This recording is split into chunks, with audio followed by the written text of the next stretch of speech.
Hello, story seekers. Welcome to Haunting Words. If you found this video, you're probably looking for something to help you drift off to sleep. And I'm here to deliver. But before we begin, take a moment to like this video and subscribe to the channel. Now, get comfy, turn off the lights, and let your mind wander as I take you through tonight's story. This story takes place last fall, during one of those cool October evenings when the wind carries a slight chill, just enough to remind you that winter isn't far behind. My name is David, and I'm just a regular guy who loves taking road trips. It's my way of hitting reset, getting out of the city, away from the constant buzz of work emails and crowded streets, and diving into a kind of peaceful solitude that only the open road can offer. That particular weekend, I decided to head to a cabin in a small mountain town a few hours from my home.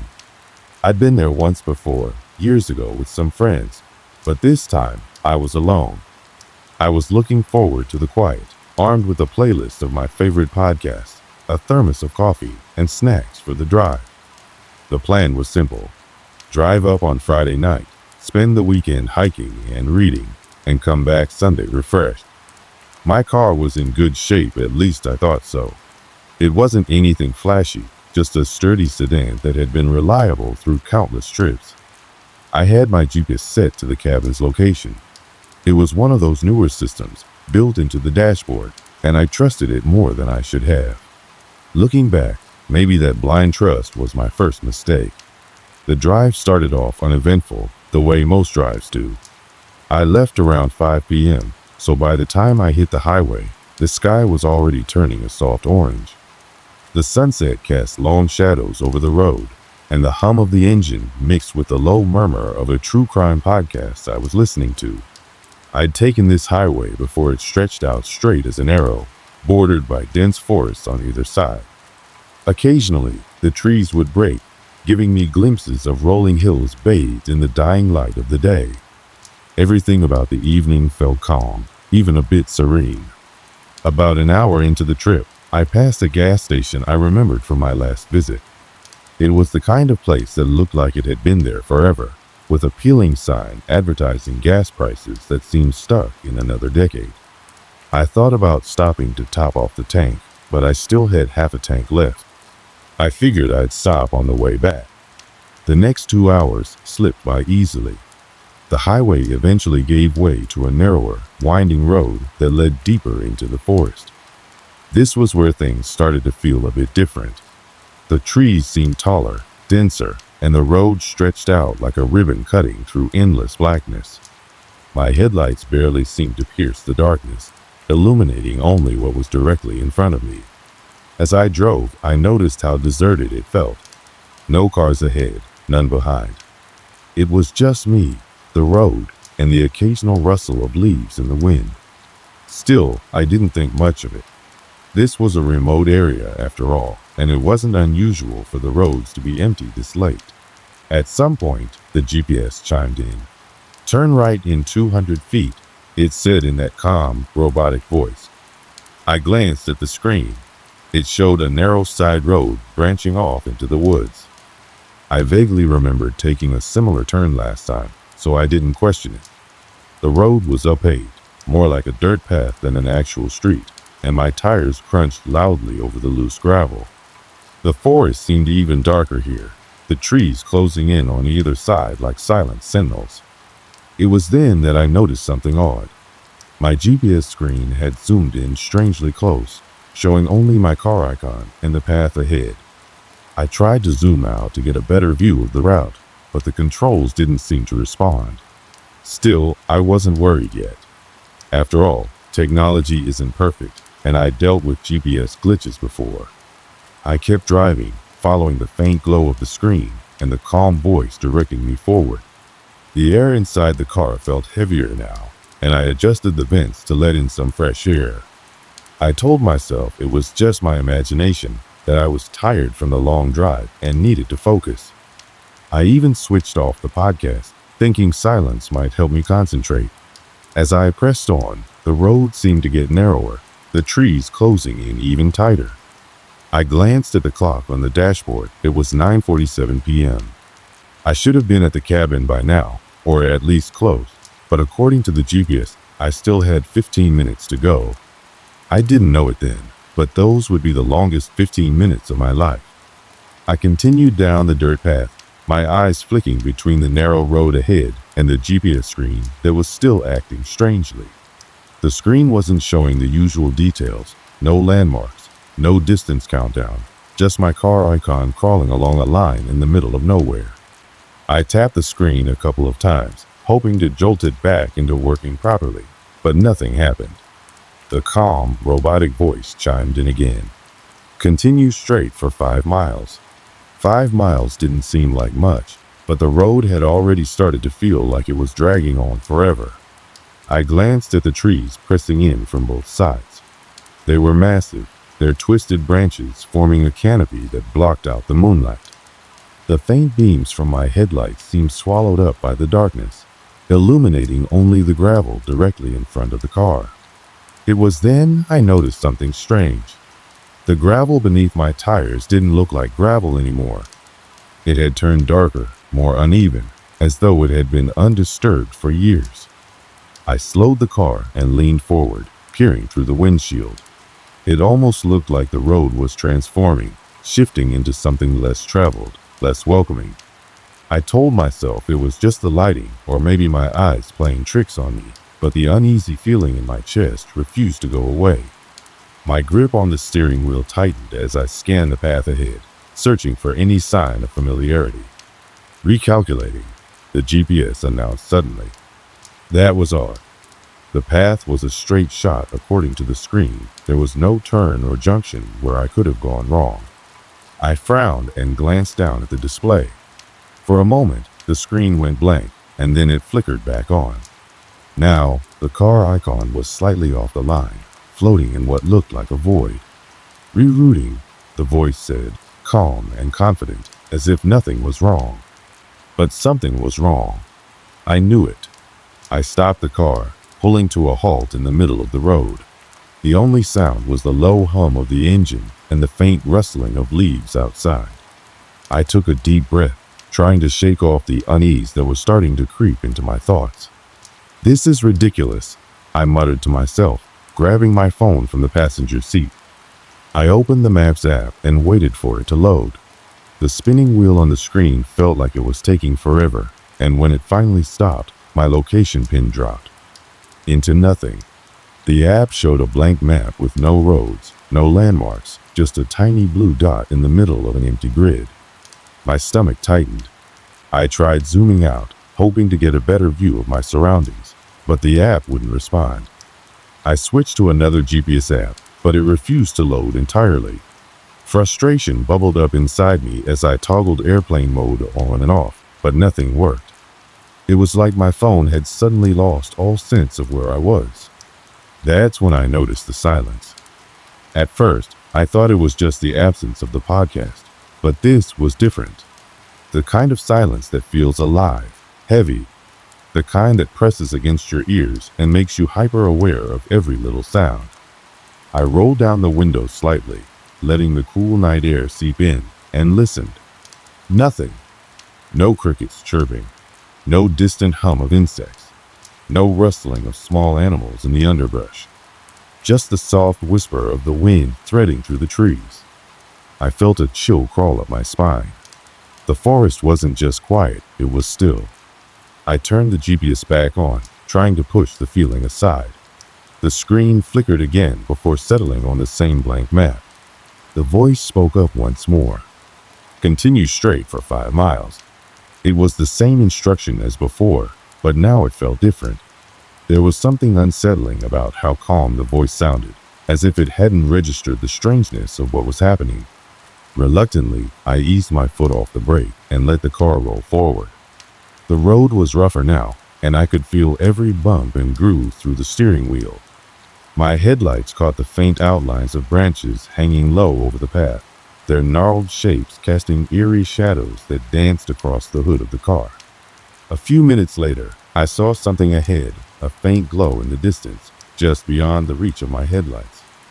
At first, I thought it might be another car, but as I got closer, I realized it wasn't moving.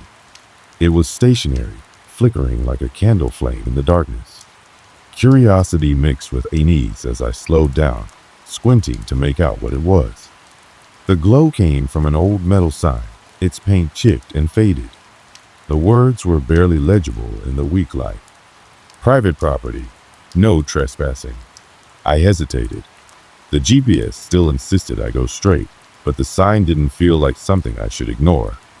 I reached for my phone again, hoping to call anyone, but when I looked at the screen, I froze. No signal. The familiar bars in the corner of the screen were gone, replaced by a tiny X.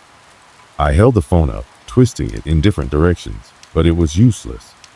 The forest had swallowed the signal, leaving me completely cut off. A wave of anxiety washed over me. I wasn't just lost anymore, I was stranded. I took a deep breath, trying to steady my nerves. Maybe this was just a glitch. A strange, frustrating glitch that would sort itself out if I kept moving. After all, the GPS hadn't led me wrong before. I pressed on, but the further I went, the heavier the air felt. The forest seemed to close in tighter, the trees leaning in like silent watchers. And that eerie silence? It only grew deeper, more oppressive, until I could hear the sound of my own breathing, shallow and quick, over the hum of the engine. For the first time on the trip, I felt genuinely uneasy. I couldn't shake the uneasy feeling gnawing at my gut. It was more than just the strange behavior of the jeepies or the eerie stillness of the forest. It felt like I wasn't supposed to be here, like I was intruding on something meant to stay hidden. The road ahead became even rougher, the gravel giving way to patches of dirt and exposed roots that made the car lurch with every bump. My headlights flickered slightly, as if struggling to pierce the growing darkness. The jeepies broke the silence again. In 500 feet, turn left. I frowned, leaning forward to peer through the windshield. A turn? That didn't make any sense. The map, sparse as it was, showed a single straight path. There shouldn't have been any turns. I slowed the car, gripping the wheel tightly. Up ahead, the beam of my headlights caught what looked like an opening in the trees, a narrow path branching off to the left. But it wasn't a road. It was barely wide enough for my car, overgrown with weeds and lined with thick, twisted roots that seemed to claw at the ground. Turn left, the jeepis insisted, its voice calm and unwavering. I hesitated. Something about that path felt wrong. My instinct screamed at me to keep going, to stay on the main road, but the GPS wouldn't stop repeating the instruction. Each time it spoke, it sounded less like a helpful guide and more like a demand. My hands trembled as I reached out to turn the device off. But before I could press the button, the screen flickered again. This time, the car icon disappeared entirely, replaced by a single word in bold, red letters. Proceed.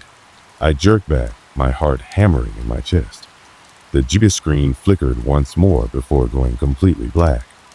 A cold sweat broke out on my forehead as I stared at the dark screen. What was going on? Was this some kind of elaborate prank? Or was the device malfunctioning in a way I couldn't explain? I glanced at the path again. The overgrown trail seemed to stretch endlessly into the shadows, its edges fading into a thick, impenetrable darkness. It didn't look like any kind of road, more like a forgotten trail carved out by something long gone. Against my better judgment, I put the car in park and stepped out, keeping the engine running. The chill in the air hit me immediately, sharp and biting against my skin. I pulled my jacket tighter around me and took a cautious step forward, the crunch of gravel beneath my boots unnaturally loud in the oppressive silence.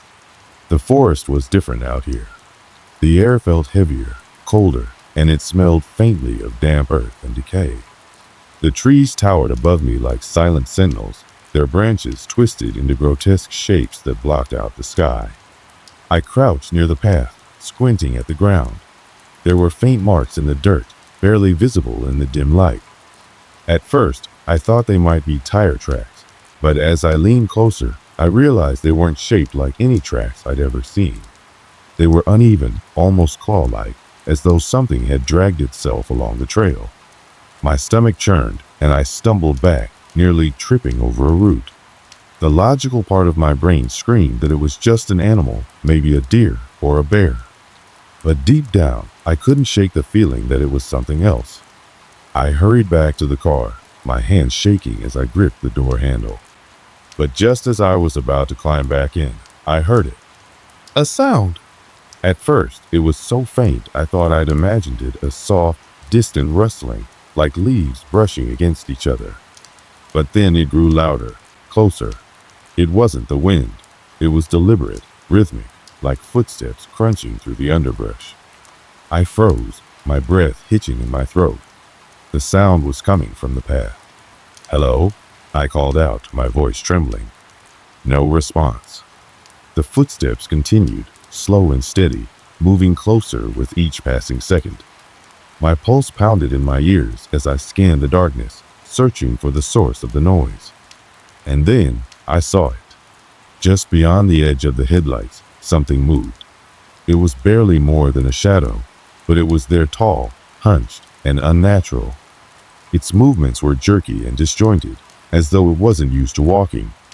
I stumbled back, my foot catching on the edge of the gravel. The creature, or whatever it was, paused, its head tilting slightly as though it had noticed me. I didn't wait to find out what it wanted. I dove back into the car, slamming the doors shut and locking it in one frantic motion. My hands fumbled with the gear shift as I tried to reverse, but the tires spun uselessly against the uneven ground. The creature stepped closer, its shadow looming larger in the headlights. For a brief moment, I thought I saw its face, or what should have been its face. It was pale, featureless, and wrong in a way I couldn't put into words. Finally, the car jolted backward, the tires finding traction. I didn't bother turning around. I slammed on the gas, the engine roaring as I sped away from the path. The headlights swung wildly as I careened back onto the main road, the gravel spraying out behind me. My heart raced as I glanced in the rearview mirror, half expecting to see the creature chasing after me.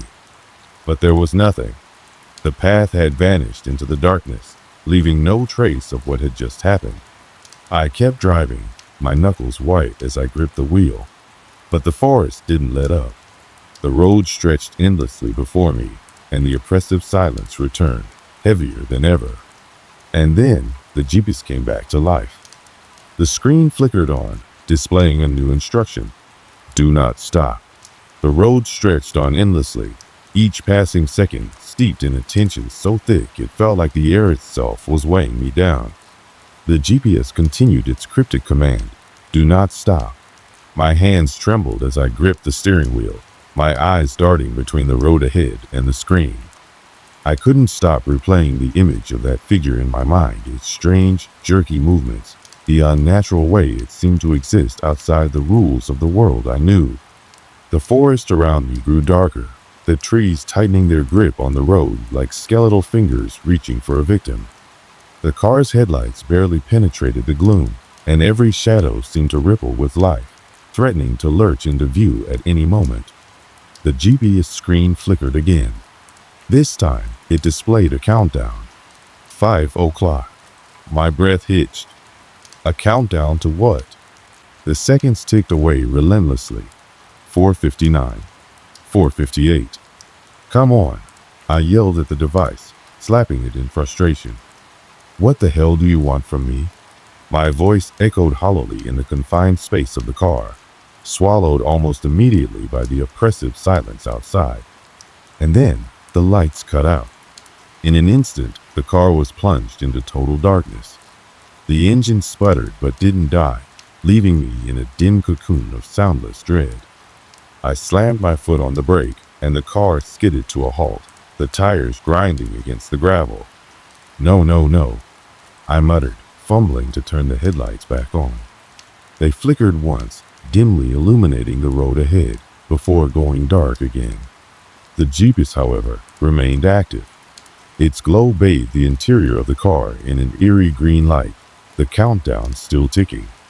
3:12, 3:11.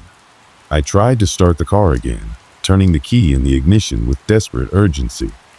The engine roared to life for a moment, but the headlights refused to cooperate. And then I saw it. In the faint, intermittent glow of the dashboard, a figure appeared in the middle of the road. It was the same hunched, unnatural silhouette I'd seen before. But now, it was closer, much closer. It stood motionless, its pale, featureless face turned toward me. I couldn't make out any eyes, but I felt its gaze boring into me, cold and unrelenting. My chest tightened as panic gripped me. "What do you want?" I shouted, my voice cracking. The figure didn't respond. Instead, it took a slow, deliberate step forward. I slammed the car into reverse, my foot pressing the pedal to the floor. The tires screeched as the car lurched backward, the distance between me and the figure widening. But it didn't stay that way for long. As I reversed, the figure began to move first at a walk, then a jerky, unnatural run. Its limbs flailed in impossible directions, as though it had no bones, only tendons and sinew pulling it forward with horrifying speed. The countdown continued. 145, 144. The forest blurred past me as I sped down the narrow road, the car bouncing and jostling on the uneven surface. My eyes darted between the road and the mirror, where the figure was still gaining on me. And then, the GPS spoke again. "Turn around." "No," I shouted, tears streaming down my face. "I'm not going back." But the GPS repeated the command, its tone flat and insistent. "Turn around. Turn around." The figure in the mirror was closer now, its distorted limbs nearly brushing the back of the car. The road behind me was becoming more twisted, the turns sharper and more unpredictable. Finally, I had no choice. The next bend was too tight to navigate in reverse. With a cry of desperation, I spun the wheel, jerking the car into a precarious turn. Gravel sprayed out beneath the tires as the car fishtailed, narrowly avoiding the trees. I floored the gas, speeding back the way I'd come. The figure was no longer behind me, but that was almost worse. It was somewhere, and I had no idea where. The countdown reached 0:30. The GPS screen changed again, the map dissolving into static. And then, in bold, jagged letters, it displayed a single word. "Stop!" My mind raced. Every instinct screamed at me to keep going, but the GPS had steered me wrong at every turn. What if this time it was telling the truth? What if stopping was the only way to end this? The forest ahead seemed to warp and twist, the trees bending in on themselves like a living, breathing thing. The air grew heavier, each breath coming slower, as if the atmosphere itself was thickening.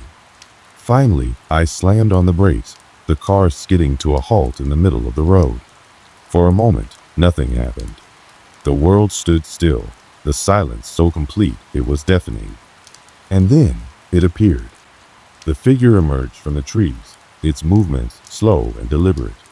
It wasn't running anymore, it didn't need to. It knew I had nowhere to go. My body locked up as it approached, its pale, faceless head tilting slightly as if studying me. The air around it seemed to ripple, distorting reality itself.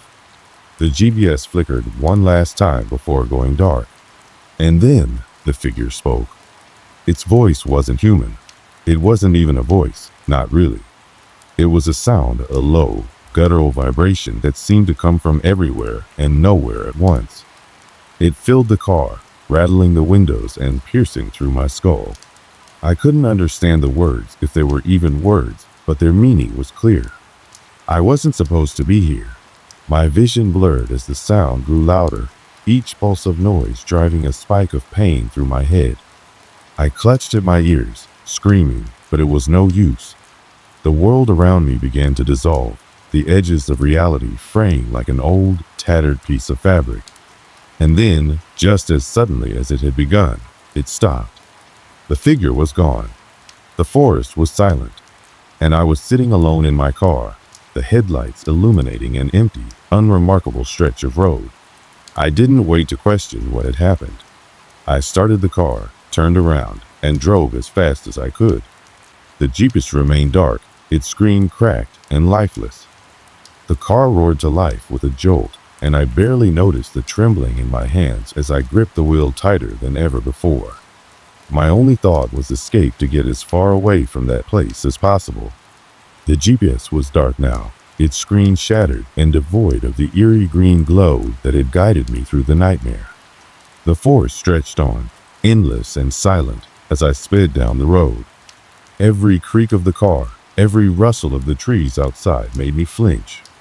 My senses were on overdrive, straining to catch any hint of movement in the shadows. The figure might have disappeared, but its presence lingered, like a heavy weight pressing on my chest. When I finally reached a highway intersection, a place with bright overhead lights and the faint hum of distant traffic, I pulled over. My foot slammed on the brake, and the car shuddered to a halt. The silence was deafening as I sat there, gripping the wheel and staring blankly ahead. I forced myself to breathe, inhaling deeply and holding it until my chest burned. The normalcy of the highway was jarring, almost surreal, after the claustrophobic darkness of the forest. But the questions began to creep in, gnawing at the edges of my mind. What had I seen? Who or what was that figure? And why had the GPS, a lifeless piece of technology, led me into the heart of whatever that was? I reached for my phone, hands still trembling, and unlocked it. The GPS app was gone, not just closed, but completely uninstalled. It was as if it had never existed. A lump formed in my throat as I scrolled through the App Store, searching for the one I'd used. But no results came up. My search history was empty, wiped clean of any record of the app I'd downloaded just hours earlier. I dialed 911, my fingers fumbling over the buttons. When the operator answered, I stammered through my explanation, trying to describe the location and the events I'd experienced. I don't know how to explain this, I said, my voice shaking. There's something out there. Something dangerous. The operator's tone remained calm, almost too calm. Sir, are you in immediate danger? No, I replied, glancing around the highway for any sign of pursuit. Not anymore, but someone else could be. She asked me to describe my location, and I gave her the details of the last stretch of road I'd seen before entering the forest. After a brief pause, she said something that made my blood run cold. Sir, there's no road like that in the area you're describing. Are you sure about the location? I froze, replaying the events in my mind. I was sure of where I'd been. The narrow road, the dense trees, the endless stretch of darkness, it had all been real. I'm sure, I insisted. It's there. I drove through it. The operator hesitated before responding. We'll send someone to investigate, but are you certain you're feeling okay? Have you been drinking or? Her question hit me like a slap. I'm not crazy, I snapped, my voice rising. I know what I saw. But even as I said the words, doubt crept in. The unreality of it all, the way the road seemed to dissolve into nothingness behind me, the disappearance of the GPS app, it was as if the entire experience had been a hallucination. I hung up before the operator could respond, feeling a wave of frustration and helplessness. For the next hour, I sat in my car on the side of the highway, staring blankly at the passing headlights of other vehicles. The world outside felt distant and detached, like I was watching it through a thick pane of glass. Finally, I mustered the courage to drive home. The familiarity of my apartment was a relief, but it did little to calm my nerves. I locked every door and window, double-checked them, and then checked again. I barely slept that night. Every time I closed my eyes, I saw the figure in the road. Its pale, featureless face and unnatural movements burned into my memory.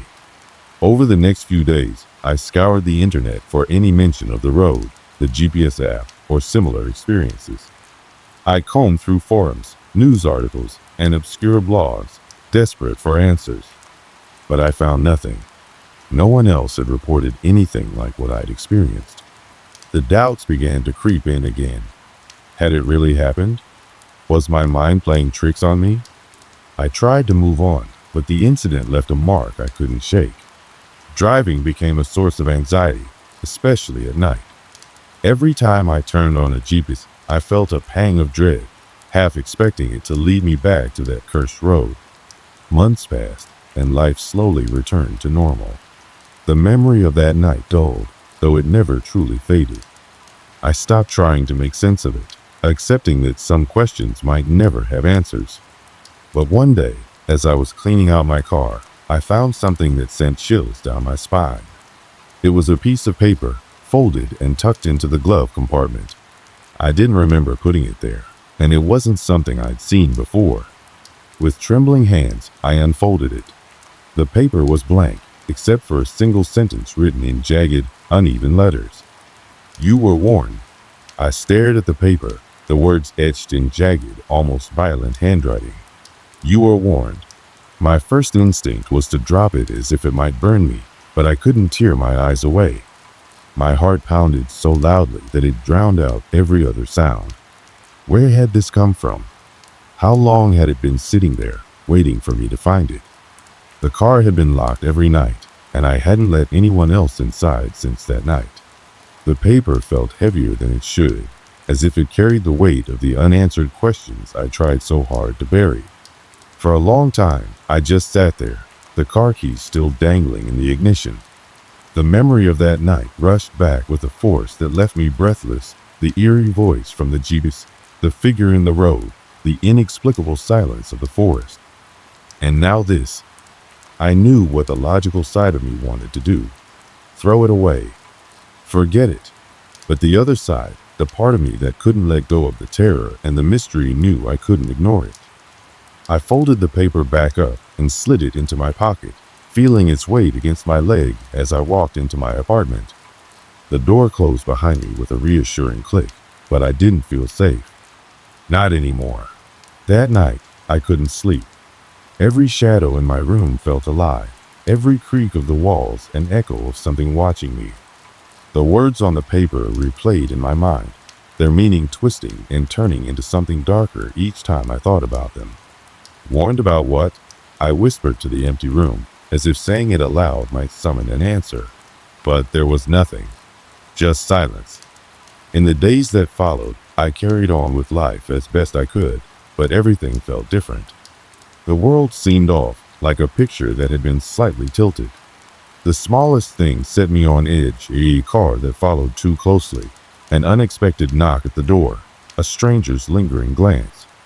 Each moment felt like a threat, as though the events of that night were waiting to repeat themselves. One evening, as I was walking home from work, I felt the distinct sensation of being followed. The street was empty, but the air behind me felt heavy, oppressive. I quickened my pace, heart hammering in my chest, and reached my apartment without looking back.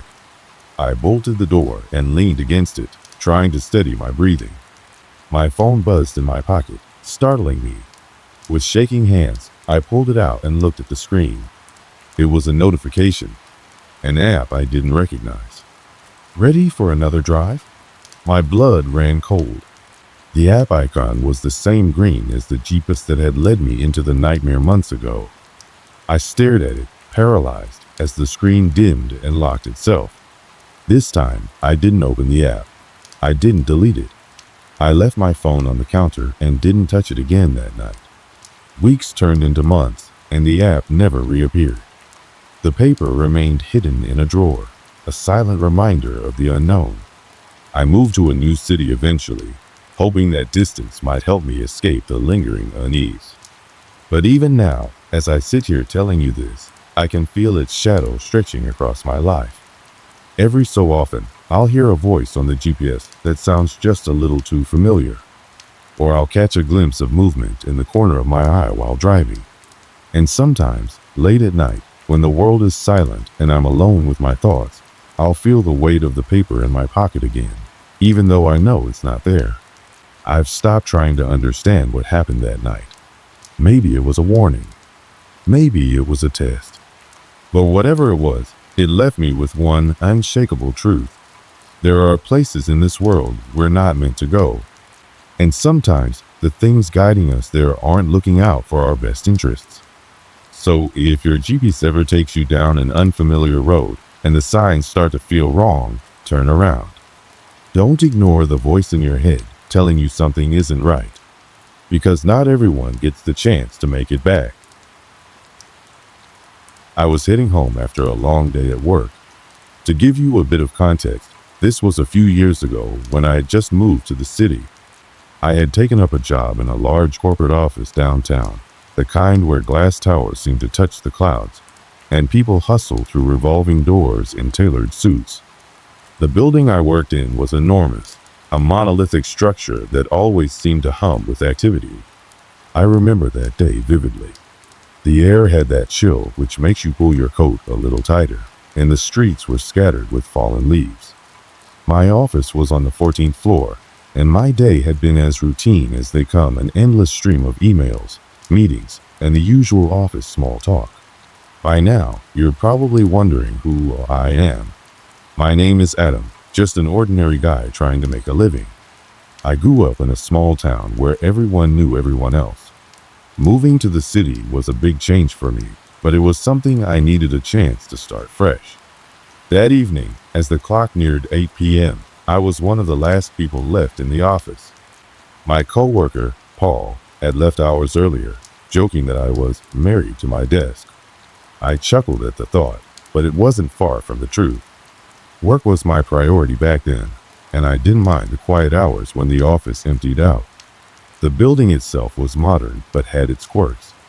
The elevator system, for one, was notorious for being finicky.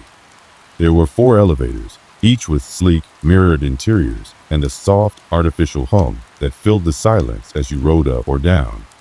The directory panel on the ground floor listed every level except for one. Floors 1 through 21 were labeled clearly, but the elevator always seemed to skip the 13th floor. It wasn't on the panel, and the numbers in the elevator jumped from 12 to 14. I never gave it much thought. Who cared about an old superstition about the number 13? It was probably just a quirk of the building's design, I told myself. After all, these skyscrapers were built to impress, not to entertain myths. That night, as I packed up my bag, I took a quick look around the office. The rows of cubicles were dimly lit, the overhead lights already turned off except for the emergency ones. It was eerily quiet, save for the occasional hum of the air conditioning. I stretched, glanced at my phone, and realized I had missed dinner again. As I walked toward the elevators, I could hear the faint sound of the cleaning crew on one of the lower floors. They usually worked late, polishing the glass doors and vacuuming the endless stretches of carpet. I pressed the call button for the elevator, watching the numbers light up as one of the cars made its way to my floor. It felt like just another ordinary night. The elevator door slid open and I stepped inside. The mirrored walls reflected the tired look on my face. I pressed the button for the ground floor, leaned back, and let out a sigh. I didn't know it then, but that elevator ride would change everything. As the elevator doors slid shut, the soft chimes signaling the descent echoed in the confined space. I leaned back against the mirrored wall, letting my head rest for a moment. My mind was already preoccupied with thoughts of what leftovers might be waiting for me in the fridge when the first unusual thing happened. The elevator jolted, not violently, but enough to make me straighten up and glance at the floor indicator above the door. It had just passed the 12th floor, and the number 14 was now glowing faintly. That was odd. Normally, the transition was smooth.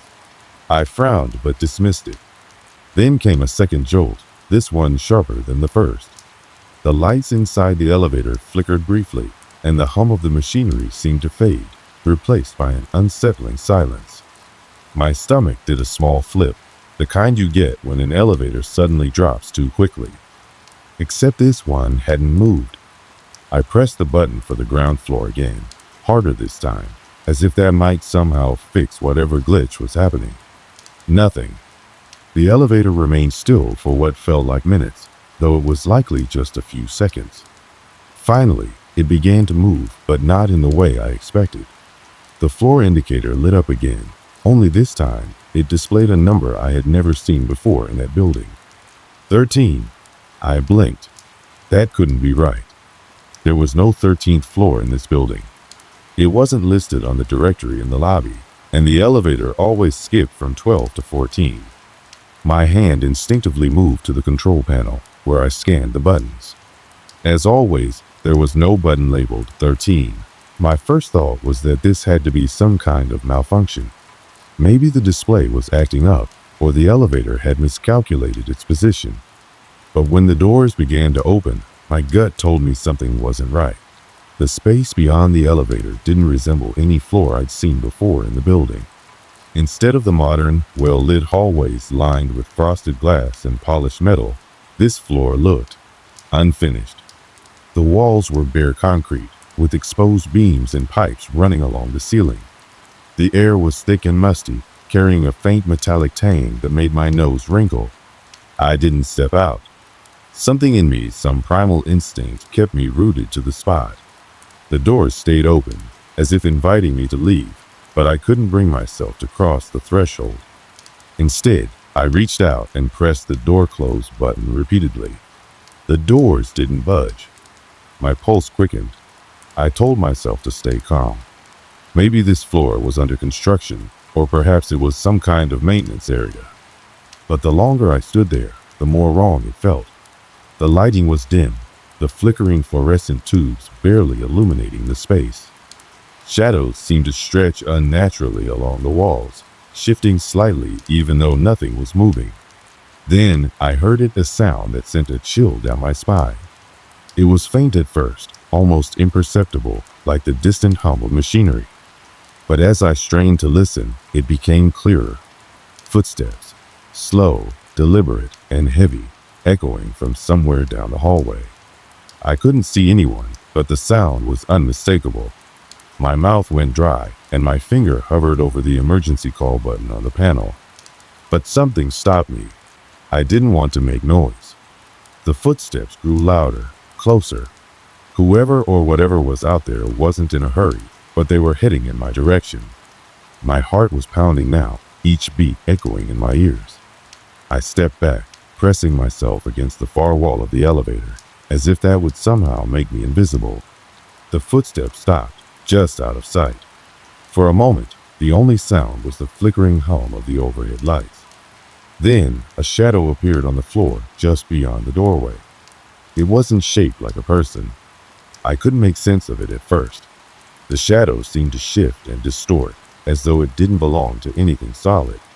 It stretched unnaturally, its edges blurring and curling like smoke caught in a draft. My hand slammed against the control panel, hitting every button in a desperate attempt to close the doors or make the elevator move. Still, nothing happened.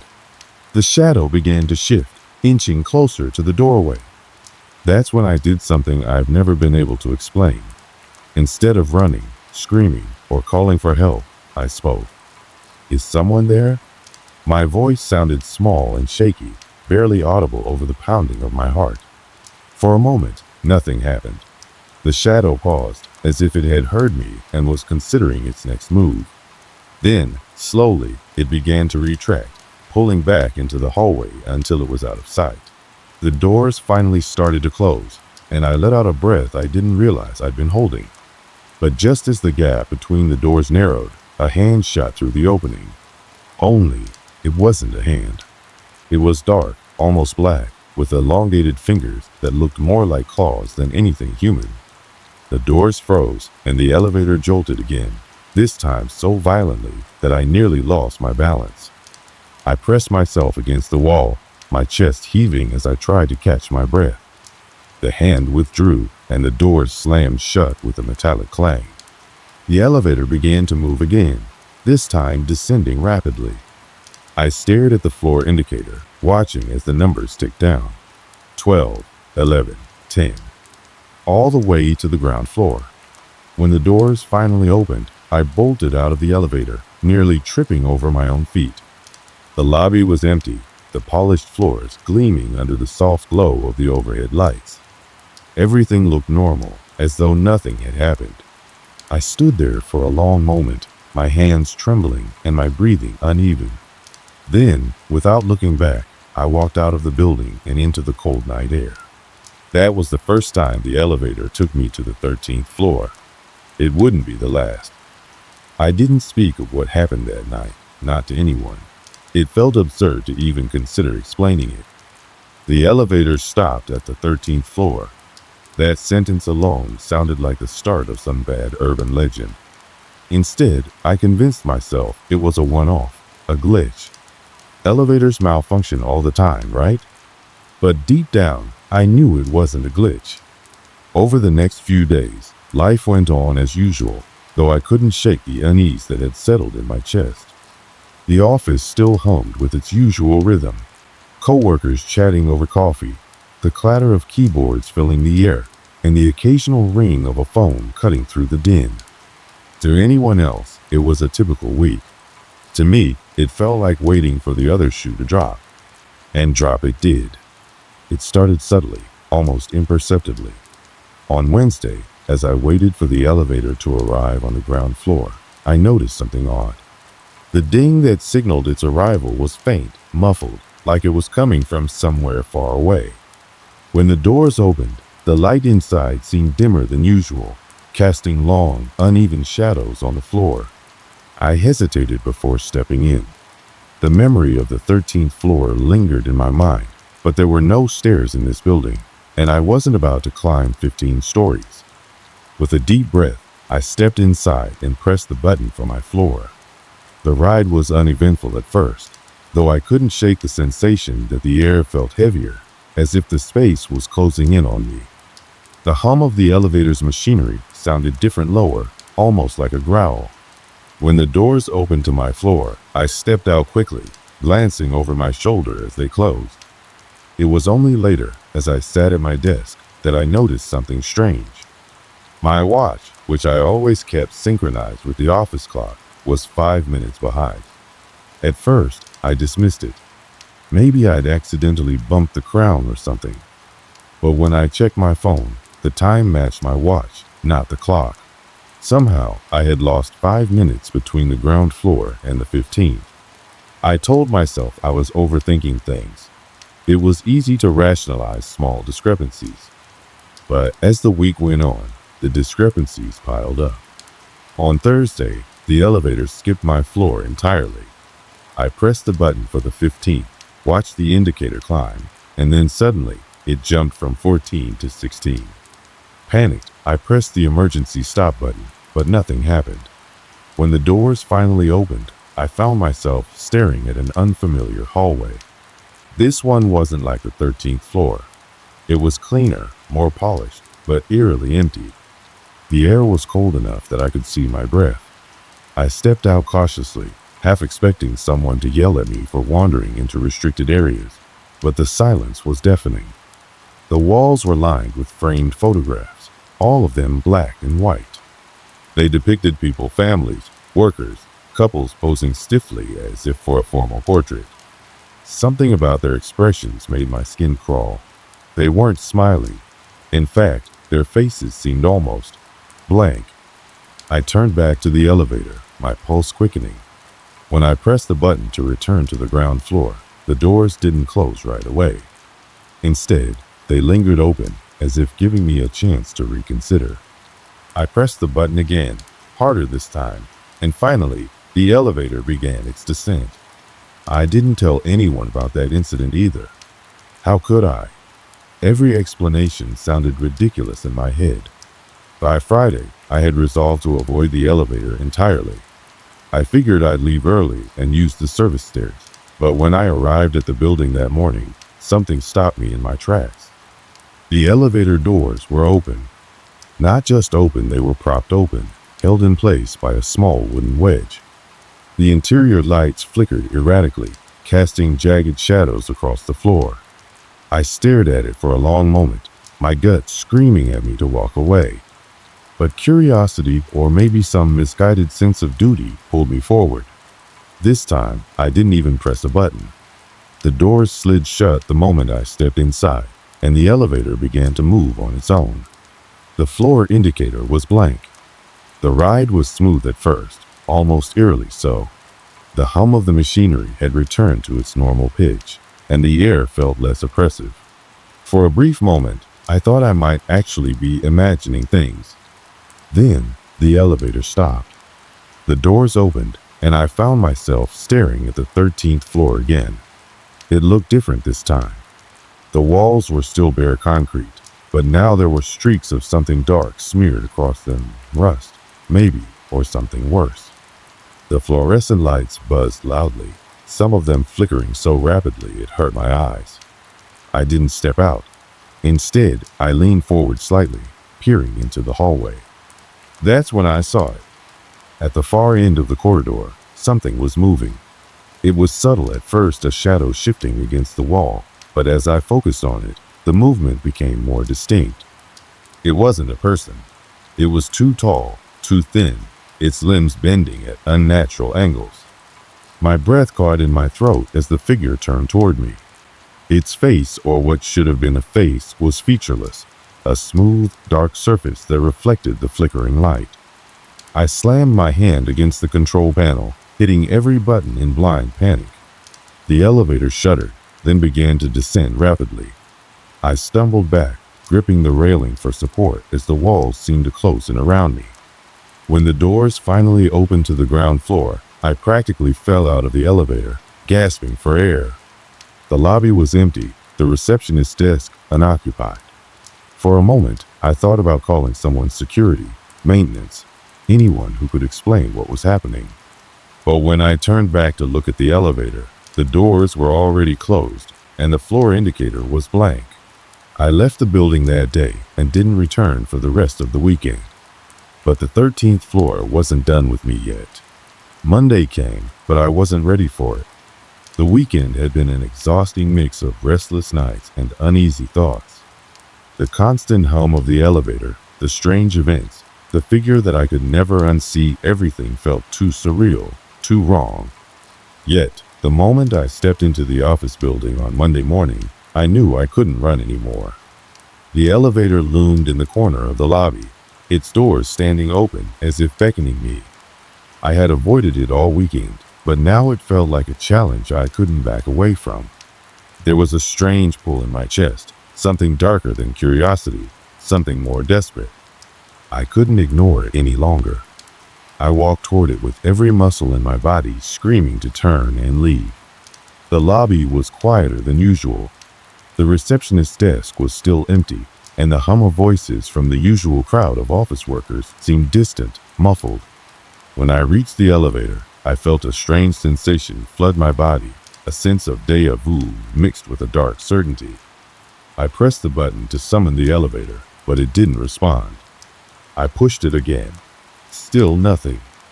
Then I heard it a soft click, almost imperceptible, as if something inside the machine had shifted. The doors slid open slowly, revealing the familiar but still unnerving interior. I stood there, staring at the empty space inside. There was no going back now. With a shaky breath, I stepped inside and pressed the button for my floor, the 15th. As the doors slid closed behind me, I could feel the weight of the air shifting around me. The silence was overwhelming. The elevator began its slow ascent, but this time it felt different. I could sense the walls tightening around me, almost as if they were closing in. The temperature dropped, and my breath became visible in the air. I tried to ignore the sensation, to tell myself it was just the air conditioning playing tricks, but a cold, gnawing fear began to take hold of me. The elevator jolted to a stop on the 8th floor, a floor I didn't remember selecting. The doors opened with a faint creak, but no one was there. The hallway beyond was shrouded in shadow, darker than the others. I didn't want to step out, but something, an undeniable force, compelled me to move forward. I could feel my heartbeat hammering in my chest, louder than the faint hum of the elevator's machinery. I took a tentative step out, my eyes scanning the empty corridor. It was silent, save for the sound of my footsteps echoing against the cold tile floor. The walls were bare, except for a small, twisted metal sign that hung crookedly above a door at the end of the hallway. The letters on the sign were faint, nearly faded beyond recognition. I squinted, trying to make out the words. And then it hit me. The door was labeled 13. A jolt of terror shot through me. I felt the blood drain from my face as memories of the 13th floor came rushing back in a rush of clarity. It was the same corridor, the same shadows, the same oppressive atmosphere. But now, it was as if the floor itself had been waiting for me, welcoming me back.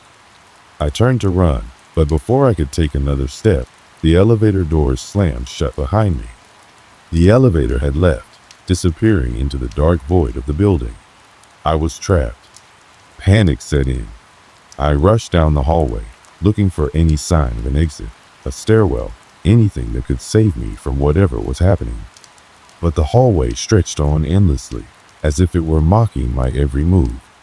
My breath came faster now, my chest tightening with every step. I couldn't breathe. I couldn't think. Then I saw it. At the far end of the hall, the figure stood again. The tall, thin shape that haunted my nightmares, the same faceless presence that had watched me from the far corners of my mind. But now, it wasn't just watching. It was moving toward me, its limbs bending and twisting unnaturally with each step. I froze, rooted to the spot. The figure grew closer, its silence deafening. It was as if I was drowning in the absence of sound, my own breathing too loud against the eerie quiet of the building. My legs refused to move, but my mind screamed at me to run. When the figure reached me, it stopped. It didn't speak. It didn't need to. I could feel its presence, the weight of it pressing against my chest, smothering me in its unrelenting force. It reached out with a long, spindly arm, and I thought for a moment that it would touch me, that its cold, featureless face would loom inches from mine. But then, the lights flickered. The figure staggered back, its body contorting in impossible angles, as if it was being pulled by some unseen force. It jerked violently, then vanished as quickly as it had appeared. The hallway was empty once more. I stood there, trembling. My mind couldn't process what had just happened. I didn't know if I was hallucinating, if I had lost touch with reality entirely. But the terror in my chest was real. I was sure of that. I ran back to the elevator, praying that it would be waiting for me. When I reached it, the doors were already open, as if it had been waiting for me. I stepped inside, shaking, and pressed the button for the ground floor. The elevator descended quickly, the air thick with the sounds of my own panic breathing. As the doors opened to the lobby, I rushed out of the building without looking back. I didn't know what to think anymore. I didn't know if I'd ever be able to make sense of what I had experienced. All I knew was that the 13th floor, and whatever dark force resided there, had made itself known in a way that would haunt me for the rest of my life. I didn't return to work the next day, or the day after that. In fact, I didn't return for an entire week. I couldn't. Every time I thought about stepping foot back in that building, my mind would flood with images of that shadowy corridor, the figure, the sudden stillness of the air. I couldn't shake it off. I couldn't ignore the feeling that something dark was waiting for me, still hiding in the walls of that place. It was hard to describe what I was feeling. Part of me knew I couldn't avoid the office forever.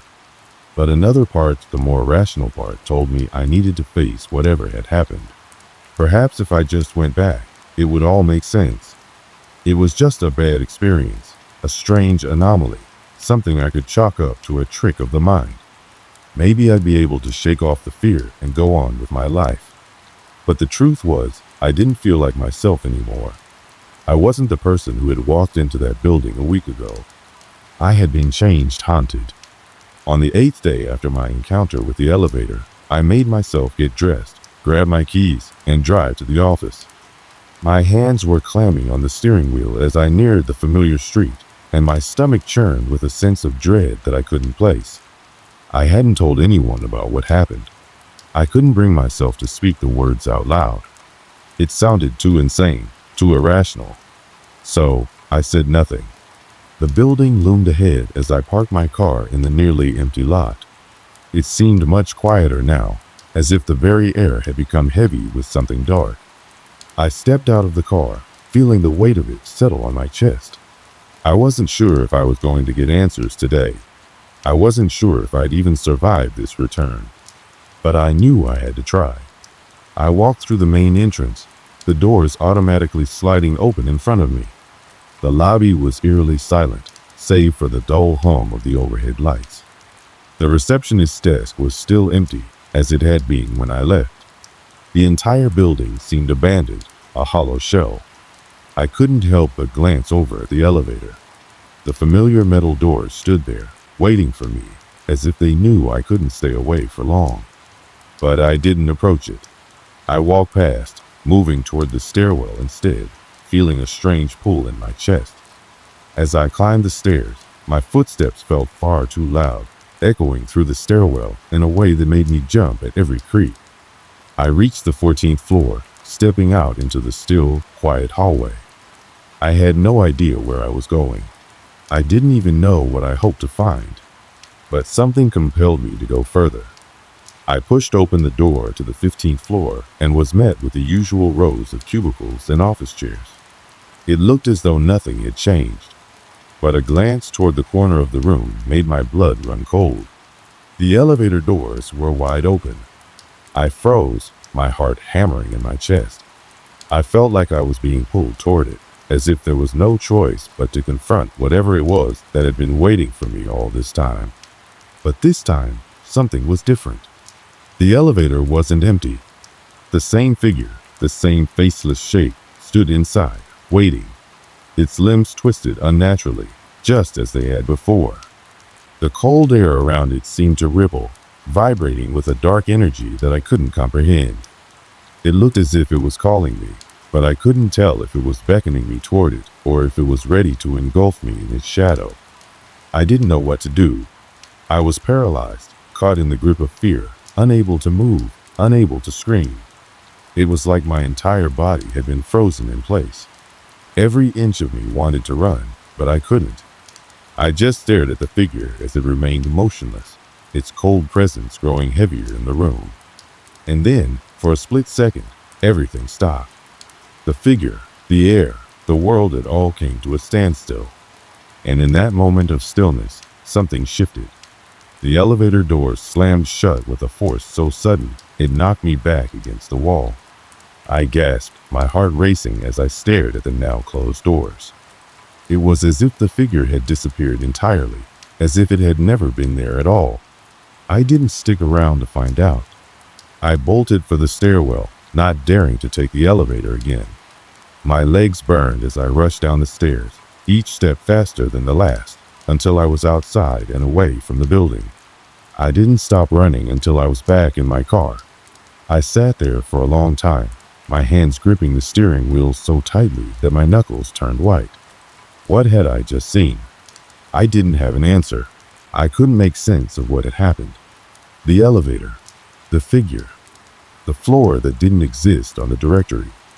The whole experience felt like a fever dream, and yet it was too vivid to be anything but real. I didn't know what kind of power that building held or what had been waiting for me there, but I couldn't go back. I wouldn't. It's been months now, and I still don't know what happened. I can't explain it.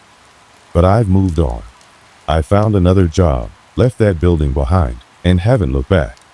But there are days, quiet nights, when I find myself standing at the edge of my bed, staring out into the darkness, wondering what really happened in that building. Was it a haunting? A trap? Or was I just losing my mind? I don't know, but I'll never forget it. It's been nearly a year since I left that office. A year since I stepped foot into that place and had my life, my understanding of reality shattered by whatever dark force lingered there. I thought time would heal the feeling of dread that clung to me like a second skin, but it hasn't. The image of that faceless figure, standing motionless in the elevator, still flashes through my mind at the most unexpected times. When I'm walking down the street or in the middle of a conversation, a wave of terror will rush over me, and for a split second, I'm back there. Back in that building, back in that elevator. I've tried to move on. I've tried to bury it, forget it, and convince myself it was nothing more than a figment of my imagination. After all, who could blame me for thinking I was losing my grip on reality? It seemed like the only reasonable explanation at the time, but I can't deny what I saw. I can't erase the sensation of coldness that filled that elevator, the unnatural way the air seemed to warp around that figure, the silence that pressed down on me like a weight. There's a part of me that wonders if anyone else has had the same experience. Did I encounter something paranormal? A glitch in time or space? Was it an urban legend come to life? A twisted story from the building's history that I was never meant to uncover? Or was it something more, something darker, and far more dangerous than I can comprehend? When I left the building that final time, I didn't look back. I couldn't. But it's hard to forget.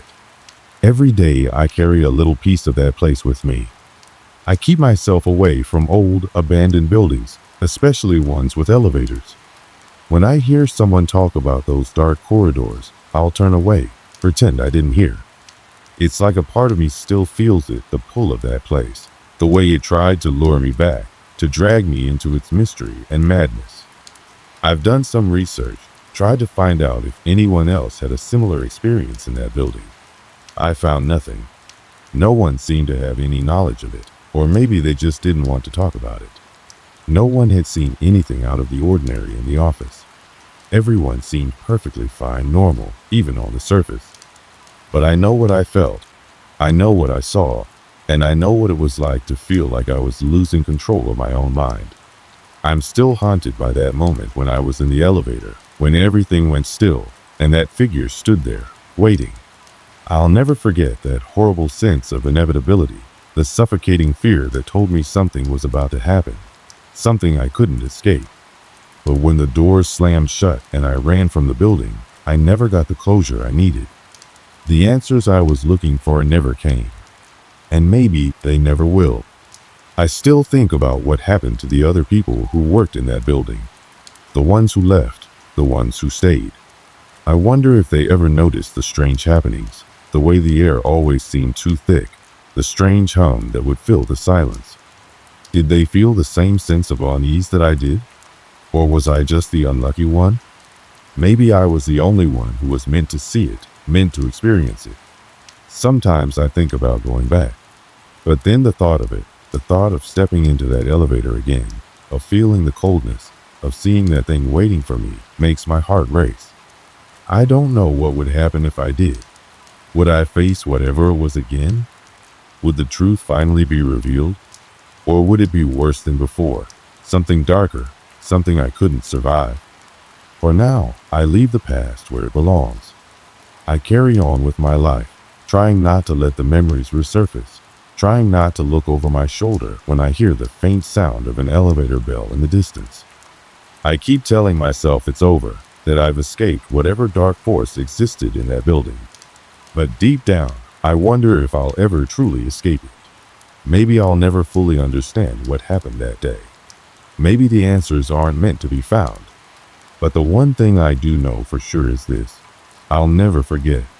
I'll never forget the elevator that opened to a floor that didn't exist, or the figure that stood inside, waiting. My workday had been long, and I was ready to head home and unwind. The usual routine. The hum of the car engine was the only sound as I descended into the quiet, dimly lit garage. It wasn't a particularly large structure, but it had a certain eeriness to it. Perhaps it was just the low buzzing lights above, or the fact that it was mostly empty at this hour. But the garage had a sense of being a place that held secrets, even if no one had said so out loud. I had parked in this garage countless times before. It wasn't unusual. It was the one closest to my apartment, a place I often relied on when I needed a quick spot. There were never many cars parked down here, mostly a few other residents, and occasionally someone parking their car temporarily while they ran errands. But that evening, there was something off about it. As I parked my car and killed the engine, I caught a glimpse of the security booth across the lot. A middle-aged man sat in the booth, wearing a faded red cap that he'd pulled low over his face. His posture was hunched, his arms crossed in front of him. He didn't seem particularly interested in anything, and in some ways, that added to the disquieting atmosphere of the place. I shook it off as I grabbed my things and made my way to the elevator. It was late, as I said, and I had just spent the evening at a local cafe meeting a friend, catching up on some much-needed social time. The cafe itself was a cozy place with dim lights, soft music playing in the background. Nothing remotely spooky about it. But as I walked into the parking garage, I couldn't shake the feeling that something wasn't right. The overhead lights flickered on and off in an irregular pattern, casting odd shadows against the concrete walls. For a moment, I stood frozen at the entrance to the elevator, staring at the security booth once more. The attendant had stopped moving. He was just staring back at me now, though his face remained hidden beneath the cap. Shaking my head, I pressed the button for the elevator and watched the small light blink as it came down to my level. The sound of the elevator arriving startled me a little, and I quickly stepped inside. As the doors closed behind me, I noticed the quiet hum of the machinery, the faint smell of oil, and the dim lighting that made the whole place feel colder than it actually was. The ride up was uneventful, but my mind kept returning to the man in the booth. I tried to dismiss it. It wasn't like me to get uneasy about such a small thing, especially something as simple as a parking garage. Maybe it was just the exhaustion talking, I thought. Maybe I was just overthinking things. But that's when I first noticed it, the faint yet unmistakable feeling of being watched. For a moment, I could swear that my reflection in the elevator's mirror was moving independently of me. My movements were smooth, but my reflection seemed slightly delayed, almost as though something was between us. The feeling passed as quickly as it came, but it lingered in the back of my mind as I made my way to the apartment door. I didn't think much more of it that night. Life went on, as it usually does. But little did I know, this was just the beginning of a strange and unsettling chain of events that would alter the way I looked at that parking garage forever. The following evening, I found myself heading to the parking garage again. The routine was almost mechanical: grab my things, lock the door, and walk down to the elevator. The sense of unease I'd felt the night before hadn't completely disappeared, but I chalked it up to tiredness and perhaps just the typical loneliness of an urban environment. The parking garage was quieter than usual that night. There was a heavy silence in the air, the kind that makes the smallest noise seem louder than it really is. The overhead lights flickered, just as they had the night before. As I stood in front of the elevator, waiting for it to arrive, I couldn't help but glance over at the security booth. The attendant was there again, sitting in the same position as the previous night, his face hidden under the brim of his cap. This time, however, something felt different. The attendant's posture seemed slightly off, even more rigid than the night before. His arms were crossed, but his head was tilted slightly forward, and there was a stillness about him that gave me the impression that he wasn't just staring at the garage, but was somehow aware of me. It was as though he was watching me without even having to move. I shook my head, trying to clear the thought. There was no reason to be paranoid. Maybe he was just tired, or maybe he was dealing with something I couldn't see. I didn't want to make assumptions, but the feeling of discomfort grew as I stood there, staring back at him. The elevator dinged, its door sliding open with a soft whoosh. I stepped inside quickly, pressing the button for my floor and turning my attention away from the booth. The elevator ride was short. As the doors opened to my level, I quickly made my way to my car, eager to put the unsettling thought behind me. But as I reached the car, I noticed something strange. There, wedged between the windshield and the driver's side mirror, was a small, folded piece of paper. It was thin, yellowed at the edges, and looked as though it had been there for days. I froze for a moment, staring at the paper, my mind racing. I hadn't seen it earlier when I parked. I would have noticed something so out of place. But now it was there, like a small message that had appeared out of nowhere. I reached out cautiously, my fingers trembling slightly as I pulled the paper free. Unfolding it, I saw that it was a simple note, written in slanted, hurried handwriting. The words were brief and chilling. "Leave. Don't come back." My heart skipped a beat. I glanced around the garage, my breath suddenly feeling too heavy in my chest. There was no one around. The faint hum of the lights above, the sound of my own heartbeat, it all felt too loud, too present. The parking garage, which had always been just a simple, mundane part of my daily routine, suddenly felt like a strange, alien place. My grip on the note tightened as I tried to make sense of it. Who would leave such a message? Why would they put it on my car? The more I thought about it, the less sense it made. It wasn't like there had been any issues with the garage before, at least not that I knew of. I couldn't imagine who would want me gone from a place like this.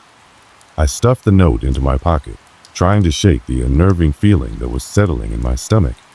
I hurriedly unlocked my car, got inside, and started the engine, eager to leave the garage behind. But as I backed out of my spot, I couldn't help but glance over at the security booth. The attendant was still there, but this time he was standing. He wasn't looking directly at me, but I could see his silhouette against the dim light of the booth. It wasn't that he was standing in an unusual way, but there was something about the way he held himself. Something unsettling. His head was tilted slightly, and his hands rested on the edge of the booth like he was waiting for something or someone. I couldn't explain why, but the sight of him made my skin crawl. The feeling of being watched wasn't just a lingering thought anymore. It was an overwhelming presence, as if I wasn't alone in the garage, even though I was. I couldn't shake the feeling of unease as I drove out of the garage. The city streets outside felt unfamiliar, even though they were the same streets I had driven on countless times. I kept looking over my shoulder, half expecting to see someone following me. But there was nothing, just the empty road stretching ahead. That night, I tried to brush it off. I told myself it was nothing, just a weird note left by some prankster. Maybe it was someone who had mistaken my car for theirs or something along those lines. But the more I thought about it, the more the encounter gnawed at me. The odd behavior of the attendant, the strange note, the feeling that something wasn't right, it all weighed heavily on me. I kept telling myself it wasn't a big deal, that I was overthinking things. But there was no denying the unease that had settled deep in my chest. The sense of being watched, the way the lights flickered, and the odd stillness of the garage, they all combined into something that was too strange to ignore. I couldn't help but wonder what the note meant. Why had it been left on my car? And why hadn't I noticed it when I first parked? But the real question that haunted me, the one I couldn't stop asking myself, was this: who had written it? And why did they want me to leave? As I lay in bed that night, I couldn't shake the thought that something was waiting for me in that garage. Something I couldn't yet understand. The strange events didn't stop with the note. In fact, they only grew more frequent and more unnerving as time went on. The parking garage, once a mundane part of my daily life, now felt like a place where something wasn't quite right, and I couldn't shake the feeling that I was being drawn into something far beyond my understanding. I tried to ignore it, telling myself that I was just being paranoid, but the truth was that the subtle disturbances were starting to build into something I couldn't easily dismiss. The next few days passed by, and I continued to park in the same garage. But each time I descended into the dim, concrete labyrinth, the air seemed heavier, and the shadows seemed to stretch longer than they had before.